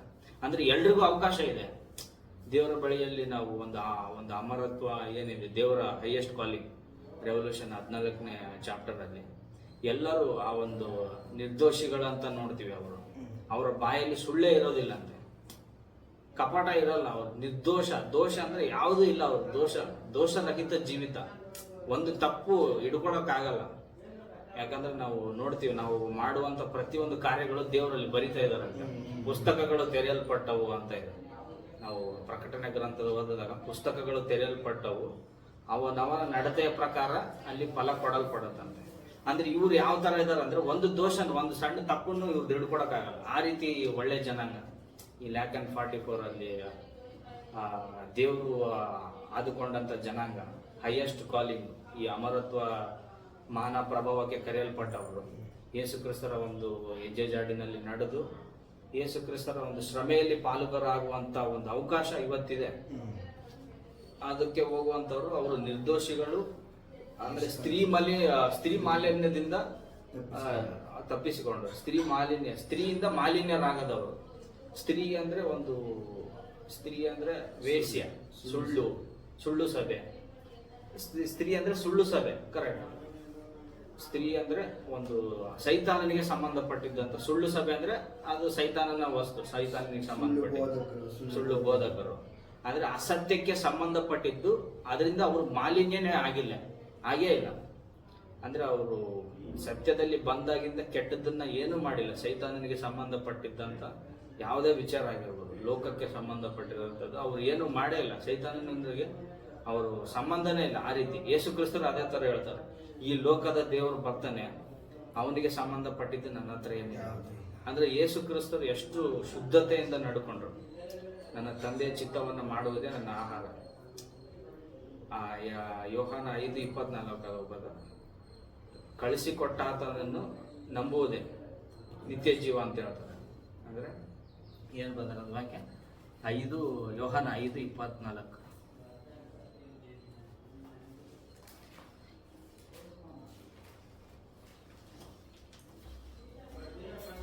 ನನ್ನ ವಾಕ್ಯವನ್ನು ಕೇಳಿ ನನ್ನ ಕಳಿಸಿದಾತನನ್ನು ನಂಬುವವನು ನಿತ್ಯಜೀವ ಹೊಂದಿದ್ದಾನೆ, ಅವನು ತೀರ್ಪಿಗೆ ಗುರಿಯಾಗುವುದಿಲ್ಲ, ಮರಣದಿಂದ ಪಾರಾಗಿ ಜೀವಕ್ಕೆ ಸೇರಿದ್ದಾನೆ. ನೋಡಿ, ಮಾತು ಇವ್ರದ್ದು ಕೇಳ್ಬೇಕು. ಯಾಕಂದ್ರೆ ಇವ್ರು ತನ್ನಷ್ಟಕ್ಕೆ ತಾನು ಏನು ಮಾತಾಡಲ್ಲ. ನಾನು ಏನ್ ಮಾತಾಡ್ತೀನಿ ಅಂದ್ರೆ, ನನ್ನ ತಂದೆ ಏನ್ ಹೇಳ್ತಾರೆ ಅದನ್ನೇ ಮಾತಾಡ್ತೀನಿ. ನಾನು ನನ್ನಷ್ಟಕ್ಕೆ ನಾನು ಏನು ಮಾಡೋದಿಲ್ಲ. ನನ್ನಷ್ಟಕ್ಕೆ ನಾನು ಏನು ಮಾಡೋದು ಇಲ್ಲ. ಕ್ರಿಯೆಗಳು ಇಲ್ಲ, ಮಾತಲ್ಲೂ ಇಲ್ಲ. ಅಂದ್ರೆ ಮನುಷ್ಯ ಮೊದಲು ಕ್ರಿಯೆ ಮಾತುಗಳು, ನಮ್ಮ ಕ್ರಿಯೆ ಮತ್ತೆ ನಮ್ಮ ಮಾತು ಅವೆರಡು ಸರಿ ಮಾಡ್ಕೋಬೇಕಂದ್ರೆ ಆಲೋಚನೆ ಮಾಡ್ಬೇಕು. ಫಸ್ಟ್ ನಾವೇನು ಆಲೋಚನೆ ಮಾಡ್ತೀವೋ ಅದನ್ನೇ ಮಾಡ್ತೀವಿ. ಇವೆರಡು ಈ 3 ವಿಚಾರಗಳನ್ನ, ಆಲೋಚನೆ, ಕ್ರಿಯೆ, ಆಮೇಲೆ ಕ್ರಿಯೆ ಏನದು, ನಾನೇನು ಮಾತಾಡೋದು, ಮಾತುಗಳು, ಕ್ರಿಯೆಗಳು, ಏನೇ ಮಾಡೋದಾಗಿರ್ಬೋದು, ಮಾತುಗಳು ಆಡೋದಾಗಿರ್ಬೋದು, ನಮ್ಮ ಆಲೋಚನೆ, ಪ್ರತಿಯೊಂದು ದೇವರ ಚಿತ್ತದ ಪ್ರಕಾರ ಮಾಡಬೇಕಂತ ಒಂದು ವ್ಯಕ್ತಿ ತೀರ್ಮಾನ ತಗೊಂಡಿದ್ದಾನಂದ್ರೆ ಅವನು ನಿಜವಾಗ್ಲೂ ದೇವರಿಗೆ ಈ ಒಂದು ಹೆವೆನ್ಲಿ ಹೈ ಕಾಲಿಂಗ್ ಅಲ್ಲಿ ನಿಜವಾಗ್ಲೂ ಓಟನ ಕನೆಗಾಣಿಸೋಕೆ, ಓಟನ ತುದಿವರೆಗೂ ಮುಟ್ಟಿಸೋಕೆ ಅವಕಾಶ ಜಾಸ್ತಿ ಇದೆ. ಸೊ ಇದು ಒಂದು ವಿಶೇಷವಾದಂಥ ಕಾಲಘಟ್ಟ, 3ನೇ ಕಾಲಘಟ್ಟ ಅಂತ ಹೇಳ್ತಾರೆ ಅನೇಕರ ಅಭಿಪ್ರಾಯ. ಇದ್ರ ಪ್ರಕಾರ 4 ನೆಲಗಳು, 4 ಕಾಲಗಳಲ್ಲಿ ಇದು ಒಂದು ವೆರಿ ಸ್ಪೆಷಲ್. ನಾವು ವಿಶೇಷ ರಕ್ಷಣೆಗೆ ಕರೆಯಲ್ಪಟ್ಟಿರುವಂತ, ಯಾವ ರೀತಿ ಇದರಲ್ಲಿ ಇಬ್ರಿಯದಲ್ಲಿ ಹೇಳ್ತಾರೆ, ಸಾಧಾರಣ ರಕ್ಷಣೆ ಅಂದ್ರೆ ಎಲ್ಲರೂ ಸಾಧಾರಣ ರಕ್ಷಣೆ ಬರೋದು ಅನೇಕರು ಇರ್ತಾರೆ, ಆದ್ರೆ ಅದರಲ್ಲೂ ವಿಶೇಷ ರಕ್ಷಣೆ. ಆತನು ನಂಬುವವರಿಗೆ ವಿಶೇಷ ರಕ್ಷಕನಂತೆ. ಎಲ್ಲರಿಗೂ ರಕ್ಷಕ ಅಂತ ಹೇಳ್ತಾರೆ ಅನೇಕ ವಾಕ್ಯದಲ್ಲಿ, ಆದ್ರೆ ನಂಬುವವರಿಗೆ ಮಾತ್ರ ವಿಶೇಷ ರಕ್ಷಕನಾಗಿದ್ದಾನೆ ಅಂತ ಹೇಳ್ತಾರೆ. ಹಾಗೆ ದೇವರು ಎಲ್ರಿಗೂ ರಕ್ಷಕನೇ. ಒಬ್ಬ ಮಾನವನಿಂದ ಮರಣ ಬಂತು, ಅದೇ ರೀತಿಯಾಗಿ ಎಲ್ರಿಗೂ ಜೀವ. ದೇವರು ಎಲ್ಲರೂ ಸತ್ಯ ಜ್ಞಾನವನ್ನು ಪಡೆದು ಎಲ್ಲರೂ ಜೀವಕ್ಕೆ ಬರಬೇಕನ್ನೋದೇ ದೇವರ ಮಹಾ ಯೋಜನೆ. ಅದೇ ಒಂದು ಪ್ರಾಮುಖ್ಯವಾದ ದೇವರ ಯೋಜನೆ. ದೇವರು ಎಲ್ರಿಗೂ ಒಂದು ನಿತ್ಯ ಜೀವ ಕೊಡ್ಬೇಕಂತಾನೆ ದೇವರು ಮಗನನ್ನ ಕಳಿಸ್ಕೊಟ್ರಂತ ನೋಡಿದ್ವಿ. ತೀರ್ಪು ಮಾಡೋಕ್ಕಾಗಿ ಯೇಸು ಕ್ರಿಸ್ತರನ್ನ ಯಾಕೆ ಕಳಿಸ್ಕೊಟ್ರಂದ್ರೆ, ಅವರು ನಮಗೆ ದಂಡನೆ, ತೀರ್ಪು ವಿಧಿಸೋಕ್ಕಾಗಿ, ನ್ಯಾಯಾಧಿಪತಿಯಾಗಿ, ಬರಕನಾಗಿ ಅಂತ ರಕ್ಷಕನಾಗಿ ಕಳಿಸಿದ್ದು. ಅಂದ್ರೆ ನ್ಯಾಯ ತೀರ್ಪು ಮಾಡೋದಕ್ಕಾಗಿ ಕಳಿಸ್ಕೊಡುವಂತ ಉದ್ದೇಶ ಇಲ್ಲ ಅಂತ. ಆದ್ರೆ ನಾವು ಮಾಡೋ ತಪ್ಪಿಂದ ನಾವು ನ್ಯಾಯ ತೀರ್ಪು ಒಳಗಾಗ್ತೇವೆ ಆಟೋಮೆಟಿಕ್. ದೇವರು ಯೇಸು ಕ್ರಿಸ್ತನ ಕಳಿಸಿಕೊಟ್ಟಿರುವಂತ ಮುಖ್ಯ ಉದ್ದೇಶ ಏನು ಅಂದ್ರೆ, ದೇವರು ಲೋಕದ ಮೇಲೆ ಎಷ್ಟೋ ಪ್ರೀತಿಯನ್ನಿಟ್ಟು, ಯೋಹಾನ 3:16, ಎಷ್ಟೋ ಪ್ರೀತಿಯನ್ನಿಟ್ಟು ತನ್ನ ಒಬ್ಬನೇ ಮಗನನ್ನು ಕಳಿಸಿಕೊಟ್ಟನು. ಅವನನ್ನು ನಂಬುವ ಒಬ್ಬನಾದರೂ ನಾಶ ಆಗದೆ ನಂಬುವ ಪ್ರತಿಯೊಬ್ಬನು ನಿತ್ಯ ಜೀವ ಹೊಂದಬೇಕೆಂಬುದಾಗಿ ದೇವರು ಅವ್ರನ್ನ ಕಳಿಸಿಕೊಟ್ಟರು. ಆದರೆ ತೀರ್ಪು ಮಾಡೋಕ್ಕಾಗಿ ಕಳಿಸ್ಕೊಡ್ಲಿಲ್ಲಂತೆ. ನಿತ್ಯ ಜೀವವನ್ನು ಹೊಂದದೆ ತೀರ್ಪಿಗೆ ಗುರಿಯಾಗಿ ಅವನು ದಂಡನೆಗೆ ಗುರಿಯಾಗಿ ಅಂತ ಕಳಿಸ್ಕೊಡ್ಲಿಲ್ಲ. ಈ ರೀತಿ ದೇವರ ಉದ್ದೇಶಗಳು ಈ ಒಂದು ಸುವಾರ್ತೆ ಯುಗದಲ್ಲಿ ಎಲ್ಲರನ್ನೂ ಕರೀತಾರೆ ದೇವರು. ಆದರೆ ಅವರವರ ಒಂದು ಸಾಮರ್ಥ್ಯದ ಪ್ರಕಾರನೋ ಅಥವಾ ಅವರು ಒಂದು ಡಿಪೆಂಡ್ ಆಗುತ್ತೆ. ಅದು ಫಲ ಕೊಡೋದು ಯಾವುದ್ರ ಮೇಲೆ ಡಿಪೆಂಡ್ ಆಗುತ್ತೆ? ಮುಖ್ಯವಾಗಿ ಬಂಡೆ ನೆಲದ ಮೇಲೆ ಡಿಪೆಂಡ್ ಆಗುತ್ತೆ. ಆಮೇಲೆ ಆ ಒಂದು ಪರಿಸ್ಥಿತಿಗಳು ಕಾಲಘಟ್ಟದಲ್ಲಿ ಎಲ್ಲಿದ್ದಾರೆ. ಯಾಕಂದ್ರೆ ಈಗ ಒಳ್ಳೆ ನೆಲದಲ್ಲಿ ಬಿದ್ದರೆ ಮಾತ್ರ ನಾವು 30ರಷ್ಟು ಅಥವಾ 60ರಷ್ಟು 100ರಷ್ಟು ಹೋಗಕ್ಕೆ ಸಾಧ್ಯ, ಇಲ್ಲಾಂದ್ರೆ ಆಗಲ್ಲ. ಈ ಒಂದು ಬೆಸ್ಟ್ ಪೀರಿಯಡ್ ಅಲ್ಲಿ ಇದ್ದೀವಿ, ಸುವಾರ್ತೆ ಯುಗದಲ್ಲಿ ಮಾತ್ರ ಇದು ಸಾಧ್ಯ. ಈ ರೀತಿ ಒಂದು ಹೆವೆನ್ಲಿ ಹೈ ಕಾಲಿಂಗ್, ಪರಲೋಕದ ಕರೆಯುವಿಕೆ ಅನ್ನೋದಿದೆ. ದೇವರ ಒಂದು ಯೇಸು ಕ್ರಿಸ್ತರ ಒಂದು ಬಾಧೆಗಳಲ್ಲಿ ಪಾಲುಗಾರರಾಗಿ ಮಾತ್ರವಲ್ಲ, ಯಾರು ಆತನ ಬಾಧೆಗಳಲ್ಲಿ ಪಾಲುಗಾರರಾದ ಆತನೊಂದಿಗೆ ಆಳುವ ಅವಕಾಶ ಇದೆ. ಅಂದ್ರೆ ಮೊದಲು ಬಾಧೆನೇ ಬೇಡ ಅಂತಿದ್ದೀವಿ ನಾವು ನೀತಿಯನ್ನು ಅನುಸರಿಸಬೇಕು ಅಥವಾ ಒಳ್ಳೆಯದನ್ನು ನಡ್ಕೊಂಡು ಏನೇ ಮಾಡಿದ್ರು ಯೇಸು ಕ್ರಿಸ್ತರು ಅವರಿಗೆ ತಪ್ಪಿಲ್ಲ. ಅಂದ್ರೆ ಆತನು 8, 5, 9, 10 8, 9, 10 ಇಬ್ರಿಯ ಆತನು ದೇವರ ಕುಮಾರನಾಗಿದ್ರು ಸಹ ಬಾಧೆಗಳಿಂದಲೇ ಅವರು ವಿಧೇಯತ್ವವನ್ನು ಕಲ್ತರಂತೆ. ಅಂದ್ರೆ ಯೇಸು ಕ್ರಿಸ್ತರೇ ಅವರು ಎಕ್ಸೆಪ್ಷನ್ ಆಗ್ಲಿಲ್ಲ. ನೀನು ನನ್ನ ಮಗ ಅಂತ ಹೇಳ್ಬಿಟ್ಟು ನೀನು ಬಾಧೆಗಳನ್ನ ಕಷ್ಟನೇನು ಕೊಡಲ್ಲ. ನಮ್ಮ ಮನುಷ್ಯರು ಹಂಗೆ ಅಲ್ವಾ ಮಾಮೂಲಾಗಿ ಮಾಡೋದು. ಅಂದ್ರೆ ಸುಮ್ಮನೆ ಅನವಶ್ಯಕವಾಗಿ ಕಷ್ಟ ತಂದ್ಕೊಳ್ಳೋದಲ್ಲ, ಆ ಕಷ್ಟ ಯಾವುದರ ನಿಮಿತ್ತವಾಗಿ ಬಂದಿದೆ ಅಂತ ನಾವು ಪರೀಕ್ಷೆ ಮಾಡಬೇಕು. ಯಾಕಂದ್ರೆ ಯೇಸು ಕ್ರಿಸ್ತರು ಹೇಳಿದ್ದು ನೀತಿಯ ನಿಮಿತ್ತವಾಗಿ, ದೇವರ ರಾಜ್ಯದ ನಿಮಿತ್ತವಾಗಿ ಹಸಿದವರು ಧನ್ಯರು. ನೀತಿ, ನಾವು ಒಳ್ಳೆಯದು ಸತ್ಯದಲ್ಲಿ ನಡಿಬೇಕು. ನೀತಿಯನ್ನ ದೇವರಿಗೆ ನ್ಯಾಯವನ್ನ ನೀತಿಯನ್ನು ಮೆಚ್ಚುವಂತ ದೇವರು, ಅನ್ಯಾಯವನ್ನ ಅನೀತಿಯನ್ನು ಅಸಹ್ಯ ಪಡ್ಕೊಳ್ಳುವಂತ ದೇವರು. ದೇವರು ನೀತಿ ಅಂದ್ರೆ ಒಳ್ಳೆಯದನ್ನು ಮಾಡೋದಂದ್ರೆ, ಕನಿಕರ ತೋರಿಸೋದಂದ್ರೆ ಬಹಳ ಇಷ್ಟ. ದೇವರ ವಾಕ್ಯವನ್ನು ನಾವು ಅದರ ಪ್ರಕಾರ ನಡೆಯೋದಕ್ಕೋಸ್ಕರ ಕಷ್ಟಪಡ್ತಾ ಇದ್ದೀವ. ಏನೋ ಒಂದು ಸಹೋದರರ ಮಧ್ಯದಲ್ಲಿ ಆಗಿರ್ಬೋದು, ನಾವು ದೇವರ ವಾಕ್ಯ ಏನು ಹೇಳುತ್ತಾ ಅದನ್ನ ಅವ್ರಿಗೆ ಪ್ರತಿಬಿಂಬಿಸ್ಬೇಕು. ದೇವರ ವಾಕ್ಯ ನನಗೆ ಕ್ಷಮಿಸು ಅಂತ ಹೇಳುತ್ತಾ ಕಷ್ಟ ಆಗುತ್ತೆ. ನನಗೆ ದ್ವೇಷ ಮಾಡೋದು, ಹಾಗೆ ಮಾಡೋದು ತುಂಬಾ ಸುಲಭ. ಯಾಕಂದ್ರೆ ಮನುಷ್ಯನ ಸ್ವಭಾವ ಆಟೋಮೆಟಿಕ್ ಆಗಿರುತ್ತೆ, ನಾನೇನು ಕಮ್ಮಿ ಅಲ್ಲ ಅಂತ ಇದು ಮಾಡ್ತೀನಿ.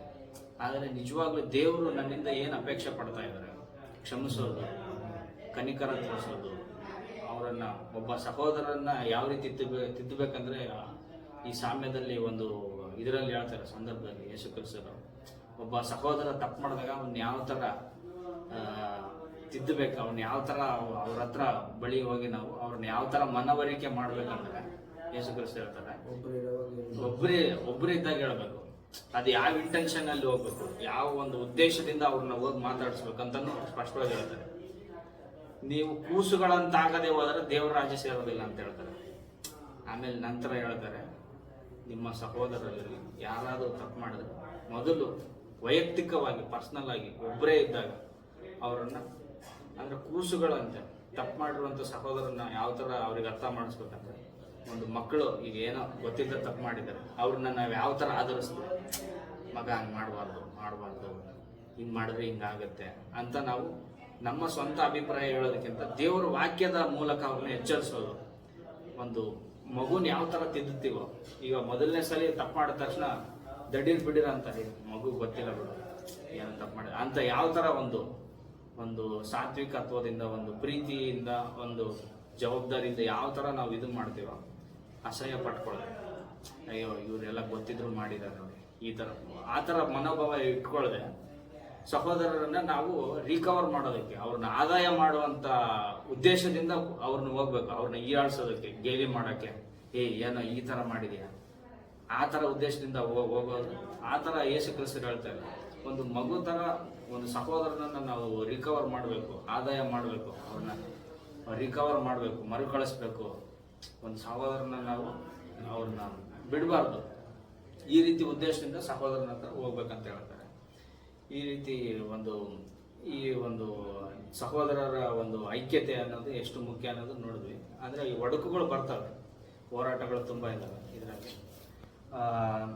ಈ ಒಂದು ಸಹೋದರರು ಓಟನ ಮುಖ್ಯ, ಒಬ್ರಿಗೊಬ್ರು ಸಂತೈಸ್ಕೊಂಡು ಒಬ್ರೊಬ್ರು ಬಲಪಡಿಸ್ಕೊಂಡು ಈ ಓಟನ ಅರ್ಥ ಮಾಡಿಕೊಂಡು ದೇವರ ಯೋಜನೆ ಅರ್ಥ ಮಾಡಿಕೊಂಡು ಸತ್ಯದ ಜ್ಞಾನ ಒಬ್ಬ ಸೇರ್ಬೇಕನ್ನೋದು ದೇವರ ಮುಖ್ಯ ಉದ್ದೇಶ. ಈ ಒಂದು ಕಾಲಿಂಗ್ ಉದ್ದೇಶ 30ರಷ್ಟು 60ರಷ್ಟು 100ರಷ್ಟು ಅವರು ಫಲ ಕೊಡುವಂಥವ್ರು ಇರ್ತಾರೆ. ಈ ಸುವಾರ್ಥ ಯುಗದ ಬಗ್ಗೆ ಇನ್ನೂ ಸಾಕಷ್ಟು ವಿಷಯಗಳಿದ್ದಾವೆ, ಆದರೆ ಸಮಯ ಕಡಿಮೆ ಇರೋದ್ರಿಂದ 4ನೇ ಒಂದು ಕ್ಯಾಟಗರಿ ಅಥವಾ 4ನೇ ಒಂದು ಪಂಗಡ, 4ನೇ ಒಂದು ಕಾಲಘಟ್ಟ ಯಾವುದಿರ್ಬೋದು? 4ನೇ ಕಾಲಘಟ್ಟ. 3 ಕಾಲಘಟ್ಟ ಇದೆ. 3 ಕಾಲಘಟ್ಟ ಮುಗೀತೀಗ. ಮೊದಲನೇ ಕಾಲಘಟ್ಟ ಅಂತ್ಯಕಾಲದಲ್ಲಿ ಬರೋದಾ ಇಲ್ಲ ಸೆಕೆಂಡ್ ಕಮಿಂಗ್ ಬಂದ್ಮೇಲೆ ಬರೋದಾ? ಸೆಕೆಂಡ್ ಕಮಿಂಗ್ ಬಂದ್ಮೇಲೆ. ಕರೆಕ್ಟ್. ಏನದು? ಮೊದಲನೇ ಕಾಲಘಟ್ಟ ಮನಸ್ಸಾಕ್ಷಿ ಅಂತ ನೋಡಿದ್ವಿ. 2ನೇ ಕಾಲಘಟ್ಟ ಅದು ಧರ್ಮಶಾಸ್ತ್ರದ ಕಾಲ. ಧರ್ಮಶಾಸ್ತ್ರದ ಮುಖಾಂತರನೇ ದೇವ್ರ ಬಳಿಗೆ ನಾವೇನೇ ಮಾಡಬೇಕು, ಧರ್ಮಶಾಸ್ತ್ರಗಳನ್ನ ಕೈಗೊಂಡು ನಡೆದ್ರೆ ದೇವ್ರ ಮೆಚ್ಚೋಕೆ ಸಾಧ್ಯ. ಆ ಒಂದು ಕಾಲಘಟ್ಟ ಅದನ್ನ ಸಂಪೂರ್ತಿಯಾಗಿ ಅದನ್ನ ಯೇಸು ಕ್ರಿಸ್ತರು ಬಂದರು, ಅದನ್ನ ನೆರವೇರಿಸಿದ್ರು. ಆಮೇಲೆ ಇನ್ನೊಂದು ಕಾಲಘಟ್ಟ ಶುರುವಾಯಿತು, ಪವಿತ್ರಾತ್ಮವು. ನಾವು ದೇವರನ್ನು ಆರಾಧಿಸುವುದಕ್ಕೆ ಇನ್ನು ಮುಂದೆ ಯೆರೂಸಲೇಮ್ ಪಟ್ಟಣಕ್ಕಾಗಲಿ, ಅಲ್ಲಿಗೆ ಹೋಗ್ಬೇಕು, ಬೆಟ್ಟಕ್ಕೆ ಹೋಗ್ಬೇಕಾಗ್ಲಿ ಇಲ್ಲ. ಎಲ್ಲಿ ಇಬ್ಬರು ಮೂವರು ಈಗ ಲೋಕದ ಜನರು ಇದನ್ನ ಮಾಡ್ತಾ ಇಲ್ಲ. ಎಲ್ಲಿ ಇಬ್ಬರು ಮೂವರು ದೇವರನ್ನ ಕೊಂಡಾಡಬೇಕಂತ ಏಕ ಮನಸ್ಸುಳ್ಳವರಾಗಿರ್ತಾರೋ ಅಲ್ಲಿ ನಾನು ಅವ್ರ ಮಧ್ಯದಲ್ಲಿ ನಾನಿದ್ದೀನಿ ಅಂತ ಹೇಳ್ತಾರೆ ದೇವರು. ಯಾರು ಈ ಅಂತ್ಯಕಾಲದಲ್ಲಿ ಹೆಂಗಿದೆ ಅಂದ್ರೆ, ಯಾರು ನಿಜವಾಗಿ ನಾನು ಬಾಗಲೆಂಬ ಹೃದಯದಲ್ಲಿ ನಿಂತ್ಕೊಂಡು ತಟ್ತಾ ಇದ್ದೀನಿ, ನೀವು ಒಳಗಡೆ ಬಾಗಿಲು ತೆಗೆದ್ರೆ ಬರ್ತೀನಿ ಅಂತಾರೆ. ಆದ್ರೆ ಈ ಅಂತ್ಯಕಾಲದಲ್ಲಿ ಆ ರೀತಿ ನಿಜವಾಗ್ಲೂ ದೇವ್ರು ಬರಕ್ಕೆ ನಮ್ಮ ಜೊತೆ ದೇವರು ಅವ್ರ ಸತ್ಯನ ಹಂಚ್ಕೊಳ್ಳೋಕೆ ಅವರು ಯೇಸು ಕ್ರಿಸ್ತರು ಯಜಮಾನನು ಬಂದೇನ್ ಮಾಡ್ತಾರೆ ಮೊದಲು ಅಂದ್ರೆ ಅವರು ಊಟನ ಬಡಿಸ್ತಾರಂತೆ. ಅಂದ್ರೆ ಯೇಸು ಕ್ರಿಸ್ತ ಇದನ್ನೆಲ್ಲ ಆತ್ಮಿಕ ವಿಷಯಗಳ ಲಿಟ್ರಲ್ ಆಗಿ ಬರ್ತಾರಂತ. ಮೊದಲು ಯೇಸು ಕ್ರಿಸ್ತರು ಒಬ್ಬ ವ್ಯಕ್ತಿನ ಸಂಧಿಸಿದಾನ ಅಂದ್ರೆ ಮೊದಲು ಅವರು ವಾಕ್ಯವೆಂಬ ಸತ್ಯಗಳನ್ನ ಕೊಡ್ತಾರೆ ನಮಗೆ. ಅಂದ್ರೆ ಫಸ್ಟ್ ನಾವು ಪರ್ಸನಲ್ ಲೈಫಲ್ಲಿ ದೇವ್ರನ್ನ ನಮ್ಮ ಹೃದಯದಲ್ಲಿ ಅವ್ರನ್ನ ಆಹ್ವಾನ ಮಾಡಬೇಕು. ಎಲ್ಲರಿಗೂ ಅವಕಾಶ ಇದೆ ಅಂತ್ಯಕಾಲದಲ್ಲಿ. ಪ್ರತಿಯೊಬ್ಬೊಬ್ಬರು ಇವಾಗ ಸುವಾರ್ಥ ಎಲ್ಲ ಕಡೆ ಹೋಗ್ತಾ ಇದ್ದಾರೆ. ಯಾರು ನಿಜವಾಗಿ ಸತ್ಯನ ಹುಡುಕ್ತಾರೋ ಅವರಿಗೆ ದೇವರೇ ಈ ಸತ್ಯನ ಕೊಡ್ತಾರೆ. ಅವರು ನಿಜವಾಗ್ಲೂ ಇದು ಎಲ್ಲ ಅವಕಾಶಗಳಿದ್ದಾವೆ ಸಭೆಗೆ. ಆದ್ರೆ ದೇವರು ನೋಡ್ತಾರಲ್ಲ, ಕೀರ್ತನೆಯಲ್ಲಿ ಹೇಳ್ತಾರೆ, ಯಾರಾದರೂ ದೇವ್ರನ್ನ ಹುಡುಕೋರು ಇದ್ದಾರೋ ಅಂತ ನೋಡ್ತಾರೆ. ಯೆಹೋವನು ನೋಡುತ್ತಿರಲಾಗಿ ಮನುಷ್ಯರಲ್ಲಿ ಯಾರಾದರೂ ದೇವ್ರನ್ನ ಹುಡುಕೋರು ಇದ್ದಾರೋ ಅಂಥವ್ರು ಅಂತ ಬಹಳ ಪರಿಶೋಧಿಸ್ತಾ ಇದಾರಂತೆ. ಬರೀ ನೋಡೋದಲ್ಲ, ಅಂದ್ರೆ ಫುಲ್ ಎಕ್ಸಾಮೈನ್ ಮಾಡಿ, ಫುಲ್ ಶೋಧನೆ ಮಾಡಿ ನೋಡ್ತಾ ಇದಾರೆ. ಇವ್ರೇನಾದ್ರು ಹುಡುಕ್ತಾ ಇದಾರೆ, ಇವರು ಅಂಥವ್ರು ದೇವ್ರಿಗೆ ಬೇಕು. ಯಾಕಂದ್ರೆ ದೇವರಿಗೆ ನಾವು ಅವಶ್ಯಕ, ನಮಗೆ ದೇವ್ರ ಅವಶ್ಯಕತೆ ಇದೆ. ದೇವ್ರಿಗೆ ನಾವಿದ್ರೇನು ಬಿಟ್ರೇನು ಅದು ಸೆಕೆಂಡ್. ಯಾಕಂದ್ರೆ ಅವರು ಸರ್ವಾಂತರ್ಯಾಮಿ, ಸರ್ವಶಕ್ತರು ಅವರು. ಅಂದ್ರೆ ನಾವಿಲ್ಲಿ ದೇವರ ಬಳಿಗೆ ಹೋಗ್ಬೇಕು ಮುಖ್ಯವಾಗಿ. ಆದ್ರೂ ದೇವರು ಪ್ರೀತಿ ಕನಿಕರ. ಮೊದಲನೇ ಶತಮಾನದಲ್ಲಿ ಏನಾಯ್ತು ಅಂತ ಗೊತ್ತು ನಮಗೆ.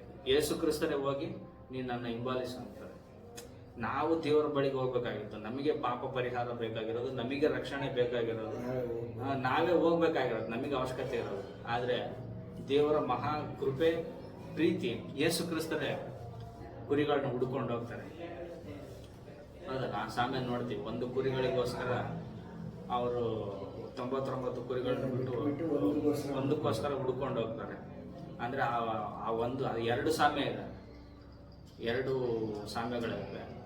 ಮತ್ತಾಯ ಇದರಲ್ಲಿ ಬರ್ತದೆ, ಮತ್ತಾಯದಲ್ಲಿ ಒಂದು ಬರುತ್ತೆ. 2 ಸಾಮ್ಯಗಳು 2 ಡಿಫ್ರೆಂಟ್ ಸಿಚುವೇಶನ್.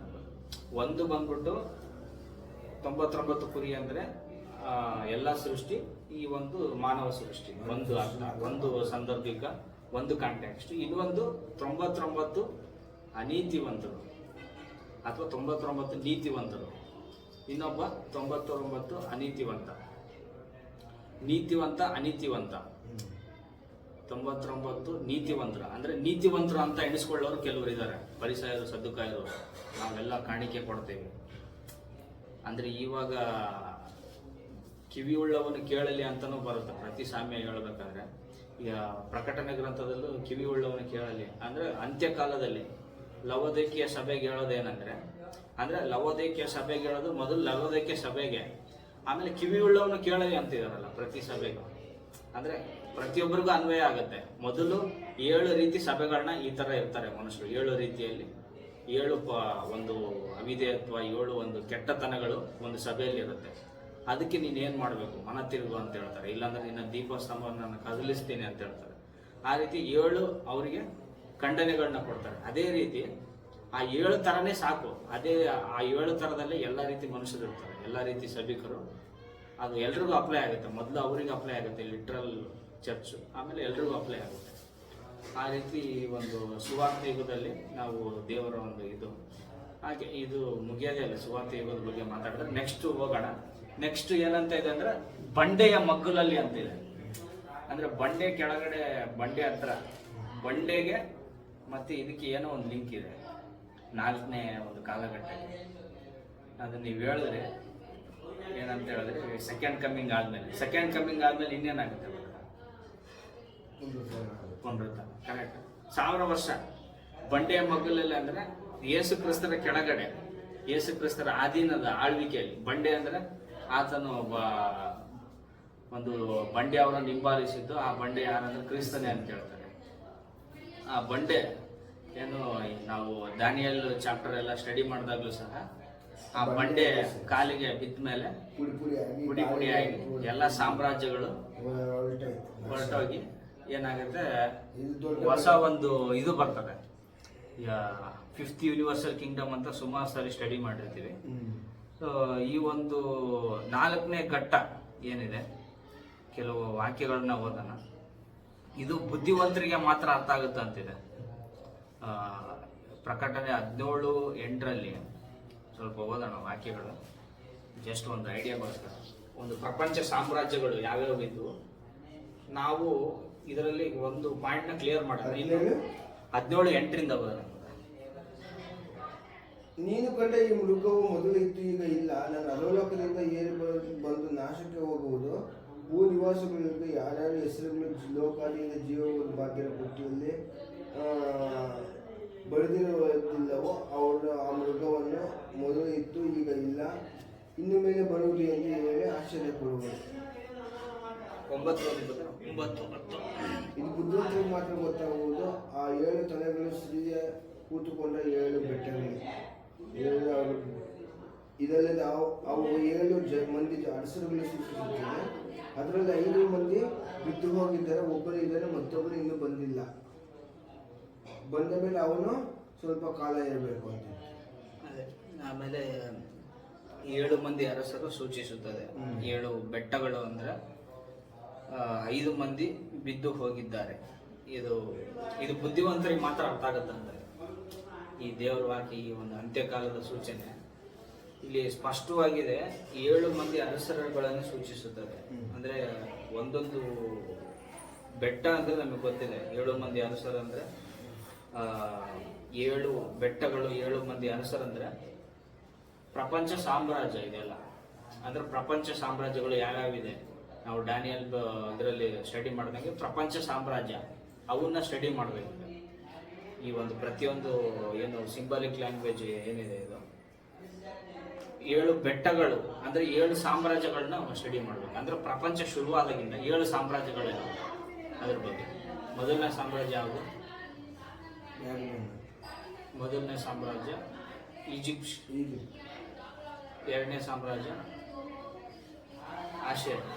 ಆಶೇರಿಯನ್ ಕಿಂಗ್ಡಮ್. 3ನೇದು ಬ್ಯಾಬಿಲೋನಿಯನ್ ಕಿಂಗ್ಡಮ್. 4ನೇದು ಗೊತ್ತಿದೆ ನಮಗೆ, ಮೀಡೋ ಪರ್ಷಿಯಾ. 5ನೇದು 3, 4, 5ನೇದು ಗ್ರೀಸಿಯನ್ ಕಿಂಗ್ಡಮ್. 6ನೇದು ಅದೇ ರೋಮ್ ಆದ್ಮೇಲೆ 7ನೇದು ಒಂದು ಬರುತ್ತೆ. 7ನೇದು ಬರಬೇಕು. ಈಗ 5 ಬಿದ್ದೋಗಿದಾವ ಅಂತಂದ್ರೆ ಅಂದ್ರೆ ಅಲ್ಲಿ ರೋಮ್ ಸಾಮ್ರಾಜ್ಯದಲ್ಲಿ ಇರೋದು ಯೋಹಾನನಾದ ಶಿಷ್ಯ. 7ನೇದಾದ್ಮೇಲೆ 8ನೇದು ಬರುತ್ತಂತೆ. 8ನೇದು ಆ ಮೃಗವು ಮುಂದೆ ಇತ್ತು, ಈಗ ಇಲ್ಲ, ಮುಂದೆ ಬರುವುದು ಅಂತ ಇದೆ. ಆ ಮೃಗ ಬರುತ್ತೆ. 7ನೇ ಸಾಮ್ರಾಜ್ಯದಲ್ಲಿ ನಾವಿವಾಗ ಪ್ರೆಸೆಂಟ್ ಇರೋದು. 7 ಆದ್ಮೇಲೆ 8ನೇದು ಬರಬೇಕು. 8ನೇ ಸಾಮ್ರಾಜ್ಯನೇ ಇದು ವರ್ಲ್ಡ್ ಎಂಪೈರ್. ಈಗ ಪ್ರಪಂಚ ಸಾಮ್ರಾಜ್ಯಗಳಿವೆಲ್ಲ 7 ಬೆಟ್ಟಗಳಂದ್ರೆ 7 ಸಂಪೂರ್ತಿಯಾಗಿ 7ನೇದರಲ್ಲಿ ಎಂಡಿಂಗ್ ಅಲ್ಲಿ ಇದೀವಿ. 7 ಮುಕ್ತಾಯ ಆಗುತ್ತೆ. 7 ಮುಕ್ತಾಯ ಆದ ತಕ್ಷಣ 8ನೇದು ಬರ್ಬೇಕು. ಈಗ ಆಂಟಿ ಕ್ರೈಸ್ಟ್ ಬರ್ಬೇಕು. ಥೆಸಲೋನಿಕ ಎರಡರಲ್ಲಿ ಎರಡನೇ ಅಧ್ಯಾಯದಲ್ಲಿ 2ನೇ ತೆಸಲೋನಿಕೆ 2ನೇ ಅಧ್ಯಾಯದಲ್ಲಿ ಅಧರ್ಮ ಸ್ವರೂಪನು ಬಯಲು ಪಡದೆ ಹೊರತು ಆ ದಿನ ಬರೋದಿಲ್ಲ. ಅವನು ಬಂದು ತನ್ನನ್ನು ದೇವರಂತ ಹೇಳ್ಕೋಬೇಕು, ದೇವಸ್ಥಾನದಲ್ಲಿ ಕುತ್ಕೋಬೇಕು. ಅದೊಂದ್ಸರಿ ಓದ್ಬಿಡೋದಲ್ಲ ಒಂದು 2ನೇ ತೆಸಲೋನಿಕ 2ನೇ ಅಧ್ಯಾಯ 3-4 ಓದ್ಬೋದು. 2ನೇ ತೆಸಲೋನಿಕ 2ನೇ ಅಧ್ಯಾಯ 3-4. 2-3-4. ಬುದ್ಧಿಗೆಟ್ಟು ಚಂಚಲರಾಗಿ ಕಲವರಗೊಳ್ಳಬೇಡಿರಿ, ಯಾರು ಯಾವ ವಿಧದಲ್ಲೂ ನಿಮ್ಮನ್ನು ಮೋಸಗೊಳಿಸುವಂತೆ ನೋಡಿಕೊಳ್ಳದೆ, ಯಾಕಂದ್ರೆ ಮೊದಲು ಮತಭ್ರಷ್ಟತೆ ಉಂಟಾಗಿ ಅಧರ್ಮ ಸ್ವರೂಪನು ಬಯಲಿಗೆ ಬಂದ ಹೊರತು ಆ ದಿನ ಬರುವುದಿಲ್ಲ. 4ನೇ ವಚನ. ಯಾವುದು ಪೂಜೆ ಹೊಂದಿತ್ತೋ ಯಾವುದು ಅದನ್ನೆಲ್ಲ ನಾಶ ಮಾಡಿ ಅಧೀನನಾದ ಆ ಪುರುಷನ್ನು ಎದುರಿಸಿ ಅದಕ್ಕಿಂತ ಮೇಲಾಗಿ ತನ್ನನ್ನು ತಾನು ಹೆಚ್ಚಿಸಿಕೊಂಡು ತಾನೊಬ್ಬ ದೇವರೆಂದು ಹೇಳಿಕೊಂಡು ದೇವರ ಗರ್ಭದಲ್ಲಿ ಕೂತ್ಕೊಳ್ಳುತ್ತಾನೆ. ನಾನು ನಿಮ್ಮ ಸಂಗಡ ಇದ್ದಾಗ ಈ ಸಂಗತಿಗಳು ಹೇಳಿದ್ದು ನಿಮಗೆ ಜ್ಞಾಪಕ ಇಲ್ಲವೋ? ಸಾಕು. ಇಲ್ಲಿ ಕ್ಲಿಯರ್ ಕಟ್ ಆಗಿ ನೋಡ್ತೀವಿ ಏನಂತಂದ್ರೆ, ಅಧರ್ಮ ಸ್ವರೂಪನು ಬಯಲಿಗೆ ಬರಬೇಕು. ಅಂದ್ರೆ 8ನೇ ರಾಜ ಬಯಲಿಗೆ ಬರಬೇಕು. 7ನೇ ಸಾಮ್ರಾಜ್ಯ ಕೊನೆಯಲ್ಲಿ 7ನೇ ಸಾಮ್ರಾಜ್ಯ ಈಗ ರೋಮ ಆಯಿತು. ಆಮೇಲೆ ಈಗ ಸ್ವಲ್ಪ ರೋಮ, ಆಮೇಲೆ ಜೇಡಿ ಮಣ್ಣು, ಡೆಮೋಕ್ರಸಿಯಲ್ಲಿ ಇದೀವಿ ಈಗ. ಡೆಮೋಕ್ರಸಿ ಕಿಂಗ್ಡಮ್ 7ನೇದು, ಅನೇಕ ರಾಜ್ಯಗಳು. ಆಮೇಲೆ ಇದು 10 ಭಾಗ. ಫಸ್ಟ್ ಆ ಇಂಬಿಡದ ಹತ್ರ ಎಲ್ಲ ಜೇಡಿ ಮಣ್ಣು ಕೆಮ್ಮಣ ಮಿಕ್ಸ್ ಇದೆ. ಆಮೇಲೆ 10 ಬೆರಳುಗಳು, 10 ಸಾಮ್ರಾಜ್ಯಗಳು, 10 ಡಿವಿಷನ್ಸ್ ಆಗುತ್ತೆ ಪ್ರಪಂಚ ಸಾಮ್ರಾಜ್ಯ ಎಲ್ಲ. ಅದು 7ನೇ ಇದರಲ್ಲಿ ಲಾಸ್ಟಲ್ಲಿ ನಡೆಯುತ್ತೆ. ಆಮೇಲೆ 8ನೇ ರಾಜ ಬರಬೇಕು. ಮತಭ್ರಷ್ಟತೆ ಕಾಲ, ಮತಭ್ರಷ್ಟತೆ ಉಂಟಾಗಿ ಅಧರ್ಮ ಸ್ವರೂಪನು ಬಯಲಿಗೆ ಬರಬೇಕು. ಅಧರ್ಮ ಸ್ವರೂಪನು ಬಯಲಿಗೆ ಅಂದ್ರೆ ಎಲ್ಲಿಗೆ ಬರಬೇಕು? ಅವನು ಪೂಜೆ ಹೊಂದತಕ್ಕದ್ದು ಅದನ್ನೆಲ್ಲ ನಾಶಕ್ಕೆ ಆಧೀನ ಮಾಡುವ ಪುರುಷನು ಮೇಲಾಗಿ ತನ್ನನ್ನು ತಾನೇ ಹೆಚ್ಚಿಸಿಕೊಳ್ತಾನೆ. ಪೂಜನೀಯವಾದಂಥ ದೇವರ ಗರ್ಭಗುಡಿ ಮೊದಲು ಪ್ರಿಡಿಕ್ಷನ್ಸ್ ಪ್ರಕಾರ, ಬೈಬಲ್ ಸ್ಟಡೀಸ್ ಪ್ರಕಾರ ಏನು ಅತಿ ಹೆಚ್ಚಿನದ್ದು ಪೂಜ್ಯನೀಯವಾದದ್ದು ಅಂದರೆ ದೇವರ ಗರ್ಭಗುಡಿ ಮತ್ತೆ ಕಟ್ಟಲ್ಪಡ್ತಾರೆ. ಯಾಕಂದರೆ ಅವರಿನ್ನೂ ಅಂಧವಾಗಿದ್ದಾರೆ. ಅನ್ಯ ಜನರು ದೇವರ ರಾಜ್ಯ ಸೇರೋ ತನಕ ಇಸ್ರಾಯೇಲರು ಅವರು ಕಠಿಣತ್ವದಲ್ಲಿ ಮಂಡುತನ ಇರುತ್ತಲ್ವ. ಹಂಗಾಗಿ ಈ ಯೂದರು ಏನು ಮಾಡ್ತಾರೆ, ಮತ್ತೆ ದೇವ್ರ ರಾಜ್ಯ ಇದನ್ನು ಕಟ್ತಾರೆ, ಟೆಂಪಲ್ನ, ಪೂಜನೀಯವಾದಂಥ ಮತ್ತೆ ಬಲಿಗಳನ್ನ ಶುರು ಮಾಡ್ತಾರೆ. ಯಾಕಂದ್ರೆ ಅವ್ರು ಇನ್ನೂ ಮೆಸಯ್ಯ, ಇನ್ನೂ ಅವರು ಮಂಡುತನದಲ್ಲಿದ್ದಾರೆ, ಅವ್ರಿನ್ನೂ ಅಂಧಕಾರದಲ್ಲಿದ್ದಾರೆ. ಇವಾಗ ಏನಾಗುತ್ತೆ ಅಂತ್ಯಕಾಲದಲ್ಲಿ ಅಂದ್ರೆ ಮತ್ತೆ ರೀಕನ್ಸ್ಟ್ರಕ್ಷನ್ ಆಗುತ್ತೆ ದೇವರ ಆಲಯ. ಅದರಲ್ಲಿ ಬಂದು ಶುದ್ಧ ಸ್ಥಳದಲ್ಲಿ ಬಂದು ಇವನು ಕುತ್ಕೊಂತಾನೆ, ನಾನೇ ರಾಜ. ಮತ್ತೆ 8ನೇ ಸಾಮ್ರಾಜ್ಯ ಶುರುವಾಗುತ್ತೆ. One world religion, one world government ಅಂತ ಎಕ್ಸ್ಪೆಕ್ಟ್ ಮಾಡ್ತಾರೆ. ಈಗ ಯಾವ ರೀತಿ ಈಜಿಪ್ಷಿಯನ್ ಕಿಂಗ್ಡಮ್ ಇತ್ತು, ಯಾವ ರೀತಿ ನಬೂಕದ್ನೆಚ್ಚರ ಚಕ್ರವರ್ತಿ ಡಿಕ್ಟೇಟರ್ಶಿಪ್, ಸಾರ್ವಭೌಮತ್ವ ಇದರಿಂದ ಆಳ್ವಿಕೆ ಮಾಡಿದ್ನು, ಅದೇ ರೀತಿ ಈ ಒಂದು ಅಂತ್ಯಕ್ರಿಸ್ತ, ಈ ಒಂದು ಅಬದ್ಧ ಪ್ರವಕ್ತ ಏನು ಸುಳ್ಳು ಪ್ರವಾದಿ ಏನಿದ್ದಾನೆ, ಈತ ಬಂದು ಪ್ರಪಂಚ ಸಾಮ್ರಾಜ್ಯವನ್ನು ತನ್ನ ಮುಷ್ಟಿಯಲ್ಲಿ ಇಟ್ಕೊಂಡು ಈ ರೀತಿ ಮತಭ್ರಷ್ಟತೆ ಉಂಟಾಗಿ ತನ್ನನ್ನು ತಾನು ಹೆಚ್ಚಿಸ್ಕೊಳ್ತಾನೆ. ಗರ್ಭಡ ಗಡಿಯಲ್ಲಿ ಕುತ್ಕೊಂಡು ನಾನೇ ದೇವರಂತ ಹೇಳ್ಕೊಳ್ತಾನೆ. ಇದು ಉಂಟಾಗದೆ ಹೊರತು ಆ ದಿನ ಬಂದಿತ್ತೆಂದು ನಿಮ್ಗೆ ಹೇಳಿದ್ರೆ ನಂಬಬೇಡ್ರಿ ಅಂತ ಫಸ್ಟ್ ಖಂಡಿಸ್ತಾರೆ ಪೌಲ್ರು. ಕರ್ತನ ದಿನವು ಈಗಲೇ ಹತ್ತಿರವಾಯಿತೆ ಅಂತಲೂ ದೇವರಾತ್ಮ ಪ್ರೇರಿತವಾದ ನುಡಿ ಇದೆ ಎಂಬುದಾಗಿ ಅಂತ ಯಾರಾದ್ರೂ ಪೌಲನು ಹಾಗೆ ಹೇಳಿದನಂತಲೂ ಬರ್ದನಂತಲೂ ಹೇಳಿದ್ರೆ ನೀವು ನಂಬಲೇಬಾಡ್ರಿ ಅಂತಿದ್ರೆ. ಪೌಲನು ಹೇಳಿದನಂತ ಹೇಳಿದ್ರು ಅಥವಾ ಆ ರೀತಿ ಬರ್ದನ ಅಂತ ಹೇಳಿದ್ರು ಇದನ್ನ ನಂಬಬೇಡ್ರಿ, ಇದು ಶುದ್ಧ ಸುಳ್ಳು ಅಂತ ಹೇಳ್ತಾರೆ. ನಾವು ಇಷ್ಟು ದಿವಸ ಮಾಡ್ಕೊಂಡ್ ಬಂದಿದ್ದೇನು, ಕರ್ತನ ದಿನ ಬಂತು, 1874 ಬಂತು, ರಾಜ್ಯನೂ ಸ್ಟಾರ್ಟ್ ಆಯ್ತು. ಇದು ಇನ್ನೊಂದು ಘೋರ. ಆ ರಾಜ್ಯದಲ್ಲಿ ನೀತಿಯು ನಿವಾಸವಾಗಿರುತ್ತದೆ ಅಂತ ಹೇಳ್ತಾರೆ, ವಾಸವಾಗಿರುತ್ತೆ ಅಂತ 2 ಪೇತ್ರ 3:13. ಇಲ್ಲಿ ನೀತಿನೇ ಇಲ್ಲ. ನೀತಿ, ಎಲ್ಲರೂ ನೀತಿ ನಿವಾಸವಾಗಿದ್ರೆ ಪೊಲೀಸ್ ಸ್ಟೇಷನ್ ಹಾಕಿಲ್ಲ, ಇಷ್ಟು ಅಧರ್ಮಗಳು ಯಾಕೆ ಆಗ್ತವೆ? ಅಲ್ಲಿ ದೇವರ ಒಂದು ರಾಜ್ಯದಲ್ಲಿ ಯಾರಿಗೂ ಕೀಡು ಮಾಡೋಕ್ಕಾಗಲ್ಲ ಅಂತಿದೆ. ಅಂದ್ರೆ ಎಷ್ಟು ಕೀಡನ್ನ ಮಾಡ್ತಾರೆ, ಕೊಲೆ ಹಗರಣಗಳು, ಹಾಸ್ಪಿಟ್ಲ್ ಇದಾವೆ. ಇದೆಲ್ಲ ದೇವ್ರ ರಾಜ್ಯ ಅಂತ ಹೇಳಕ್ಕಾಗಲ್ಲ. ಸ್ಪಷ್ಟವಾಗಿದೆ ನಮಗೆ. ಇದು ಮೊದಲು ಆಗ್ಬೇಕು, ಆ ದಿನ ಆಗದೆ ಹೊರತು ಅದು ಯಾರೇ ಹೇಳಿ ಬ್ರದರ್ ರಸಲ್ ಅವರು ಭಾಳ ಸೇವೆ ಮಾಡಿದ್ದಾರೆ, ಆದರೆ ಅವ್ರಿಗೆ ಕಂಪ್ಯಾರಿಸನ್ ಯಾರೂ ಇಲ್ಲ. ಅದಕ್ಕೆ ದೇವರು ತಕ್ಕ ಪ್ರತಿಫಲ ಕೊಡ್ತಾರೆ. ಆದರೆ ಅವ್ರು ಹೇಳಿದ್ದೆಲ್ಲ ನಿಜ ಅಂತಲ್ಲ, ಸತ್ಯವೇದ ಮುಖ್ಯ. ಇದು ಮತಭ್ರಷ್ಟತೆಯ ಒಂದು ಇದು ಆಗಲೇಬೇಕು. ಪ್ರಪಂಚವನ್ನು ಆಳ್ವಿಕೆ ಶಾಸನ ಮಾಡುವಂಥ 8ನೇ ಸಾಮ್ರಾಜ್ಯ, 7 ಬೆಟ್ಟಗಳು 7 ಸಾಮ್ರಾಜ್ಯಗಳು ಆದ ನಂತರ 8ನೇ ಸಾಮ್ರಾಜ್ಯ ಬರುತ್ತೆ. ಅದು ಅಂತ್ಯಕ್ರಿಸ್ತನ ಸಾಮ್ರಾಜ್ಯ. ಅಲ್ಲಿ ಸಭೆಯನ್ನು ಹಿಂಸೆ ಪಡ್ತಾರೆ. ಅಲ್ಲಿ ಆ ಒಂದು ಟೆಂಪಲಿಗೆ ಅವನು ಬಂದು ಹೇಯವಾದ ವಸ್ತು ಅಸಹ್ಯ ಸ್ಥಳದಲ್ಲಿ ನಿಂತಿದ್ದಾಗ ಅವಾಗ ಗೊತ್ತಿಟ್ಟುಕೊಳ್ರಿ. ಅನೇಕ 24ನೇ ಅಧ್ಯಾಯ ಮತ್ತಾಯ ಸೂಚನೆಗಳು ಕೊಡ್ತಾ ಬರ್ತಾರೆ ಯೇಸು ಕ್ರಿಸ್ತರು. ಅದರಲ್ಲಿ ಯುದ್ಧಗಳಾಗ್ತವೆ. ಒಬ್ಬ ಸಹೋದರ ನೀವು ಯುದ್ಧಗಳ ಸಮಾಚಾರಗಳು ಕೇಳ್ತೀರಾ, ಬರೋದು ಎಲ್ಲ ಹೇಳ್ತಾರೆ ಸೂಚನೆಗಳು. ಅದೆಲ್ಲ ಭೂಮಿ ಇದ್ದಾಗಿಂದ ಆಗ್ತಾ ಇದ್ದಾವೆ. ಯುದ್ಧಗಳಾಗೋದು, ಆಮೇಲೆ ಬರೋದು ಎಲ್ಲ ಅನೇಕ ಸೂಚನೆಗಳನ್ನೆಲ್ಲ ನೋಡಿರ್ತೀವಿ. ಆದರೆ ಮುಖ್ಯವಾದ ಒಂದು ಸೂಚನೆ ಅಸಹ್ಯ ವಸ್ತುವು ಪರಿಶುದ್ಧ ಸ್ಥಳದಲ್ಲಿ, ಅದನ್ನು ನಾವು ಕೀ ಪಾಯಿಂಟ್ ಅದನ್ನು ನೋಡಿ, ಅದು ಇದು ಬೈಬಲಲ್ಲಿ ಮುಖ್ಯವಾದ ಸೂಚನೆ. ಆದರೆ ಇದನ್ನು ನೋಡಲ್ಲ, ಸುಮ್ಮನೆ ಬೇರೆ ಏನೋ ಅದೃಶ್ಯವಾಗಿ ಬಂದಿದ್ದಾರೆ. ಅದು ಇನ್ನೊಂದು ಕ್ಲಾಸ್ ಮಾಡೋಣ ಬೇಕಾದ್ರೆ, ಸೆಕೆಂಡ್ ಕಮಿಂಗ್. ಈಗ 4ನೇ ಘಟ್ಟದಲ್ಲಿ ಏನಾಗುತ್ತೆ, ಬಂಡೆ ಮಗ್ಗಲಲ್ಲಿ ಕೆಲವು ಬೀಜನ ಬೀಳ್ತವೆ. ದೇವರ ಬಂಡೆ ಅಂದರೆ ಯೇಸು ಕ್ರಿಸ್ತ, ಅದರ ಕೆಳಗಡೆ ಬೀಳೋದಂದ್ರೆ ದೇವರ ರಾಜ್ಯದಲ್ಲೂ ಕೆಲವರು 2 ರೀತಿ ಪಂಗಡ ಇರ್ತಾರೆ. ದೇವರ ರಾಜ್ಯದಲ್ಲೂ ಅವರು ಧರ್ಮನ ಕಲ್ತ್ಕೊಳ್ಳಲ್ಲಂತೆ. ಏಷ್ಯಾದಲ್ಲಿ ಓದ್ತೀವಿ, ದುಷ್ಟರಿಗೆ ಎಷ್ಟು ಕನಿಕರ ತೋರಿಸಿದ್ರು. ಹೌದು, ಅಧರ್ಮವನ್ನು ಆಚರಿಸ್ತಾರೆ. ಆ ರೀತಿ ದುಷ್ಟರಿಗೆ ಕನಿಕರ ತೋರಿಸ್ತಾರೆ ದೇವರ ರಾಜ್ಯ. ಆದರೂ ಅವರು ಪರಿಪೂರ್ಣತೆ, ಅವರ ನೀತಿಯನ್ನು ದೇವರಿಗೆ ವಿಧೇಯರಾಗಲ್ಲ. ಆ ರೀತಿ ಇರ್ತಾರೆ. ದೇವರ ರಾಜ್ಯದಲ್ಲಿ ಆ ರೀತಿ ಜನ ಇರ್ತಾರೆ, ಪರಿಪೂರ್ಣರಾಗಲು ಇರ್ತಾರೆ ಬಂಡೆ ಮಗ್ಗಲಲ್ಲಿ. ಇದು 4 ಘಟ್ಟಗಳು ದೇವರ ರಾಜ್ಯ ಅನ್ನೋದಕ್ಕೆ. ಅಲ್ಲಿ ನೀತಿ ನಿವಾಸ ಆಗಿರುತ್ತೆ, ಅಲ್ಲಿ ದೇವರ ಆಳ್ವಿಕೆ ಇರುತ್ತೆ. ಯಾಕಂದರೆ ಅಪೊಸ್ತಲ ಕಾರ್ಯ 3:19-21 ಸಮಸ್ತವನ್ನು ಸರಿ ಮಾಡುವ ಕಾಲ ಬರುವ ತನಕ ಕ್ರಿಸ್ತನ ಸ್ಥಾನವು ಪರಲೋಕದಲ್ಲೇ ಇರೋದು. ಸಮಸ್ತವು ಟಕ ಅಂತ ಸರಿ ಆಗ್ತಾ ಇರುತ್ತೆ. ಈ ಥರ ಇನ್ನೂ ಭ್ರಷ್ಟತೆ ಆಗ್ತಾ ಹೋಗಲ್ಲ. ಇದು ದೇವರ ರಾಜ್ಯ ಅನ್ನೋದಕ್ಕೆ ಯೇಸು ಕ್ರಿಸ್ತ ರಾಜ್ಯ ಅನ್ನೋದು ಭಾಳ ಡಿಫ್ರೆಂಟ್ ಆಗಿದೆ. ಯಾಕಂದ್ರೆ ಸಮಸ್ತವನ್ನು ಸರಿ ಮಾಡೋಕ್ಕೆ ಅವ್ರು ಬರೋದು. ಈ ಥರ ಇನ್ನೂ ಪಾಪ ಹೆಚ್ಚಿಸಲ್ಲ, ಅವ್ರು ಹೆಚ್ಚಾಗ್ತಾ ಹೋಗಲ್ಲ. ಉಲ್ಟಾ ಹೇಳ್ತಾರೆ, ಎಫಿಫ್ಯಾನಿಯ ಪರವಶಿಯ ಅದು ಇದೆ ಅಂತಾರೆ. ಅದೆಲ್ಲ ದೇವ್ರ ವಾಕ್ಯಕ್ಕೆ ಮ್ಯಾಚ್ ಆಗುವಂಥದ್ದಲ್ಲ. ಸೊ ಇದು 4 ರೀತಿಯಾದಂಥ ನೆಲಗಳು, 4 ಕಾಲಘಟ್ಟಗಳು ಅಂತ ಹೇಳ್ಬೋದು. ಆಮೇಲೆ 1000 ವರ್ಷದ ನಂತರ ಭೂಮಿ ಆಕಾಶ ಅಳಿದೋಗಿ ನೂತನ ಒಂದು ದೇವರ ರಾಜ್ಯ ಶುರು ಆಗುತ್ತೆ. ದೇವರ ರಾಜ್ಯ ಅದು ನಮಗೆ ಗೊತ್ತಿದೆ. 1 ಕೊರಿಂಥ 15 ದೇವರು ಯೇಸು ಕ್ರಿಸ್ತರು ರಾಜ್ಯವನ್ನು ತಂದೆಗೆ ಒಪ್ಪಿಸಿಕೊಡ್ತಾರೆ. ಆಮೇಲೆ ದೇವರ ಆಳ್ವಿಕೆ. ಇನ್ನು ಎಲ್ಲರೂ ಯೆಹೋವ ದೇವರನ್ನು ಸ್ತುತಿಸೋದಷ್ಟೇ, ಅವರನ್ನು ಅರಿತುಕೊಳ್ಳೋದಷ್ಟೇ ನಿತ್ಯತ್ವ, ಶಾಶ್ವತ ಜೀವ. ಇಷ್ಟು ಇವತ್ತಿನ ಪಾಠ.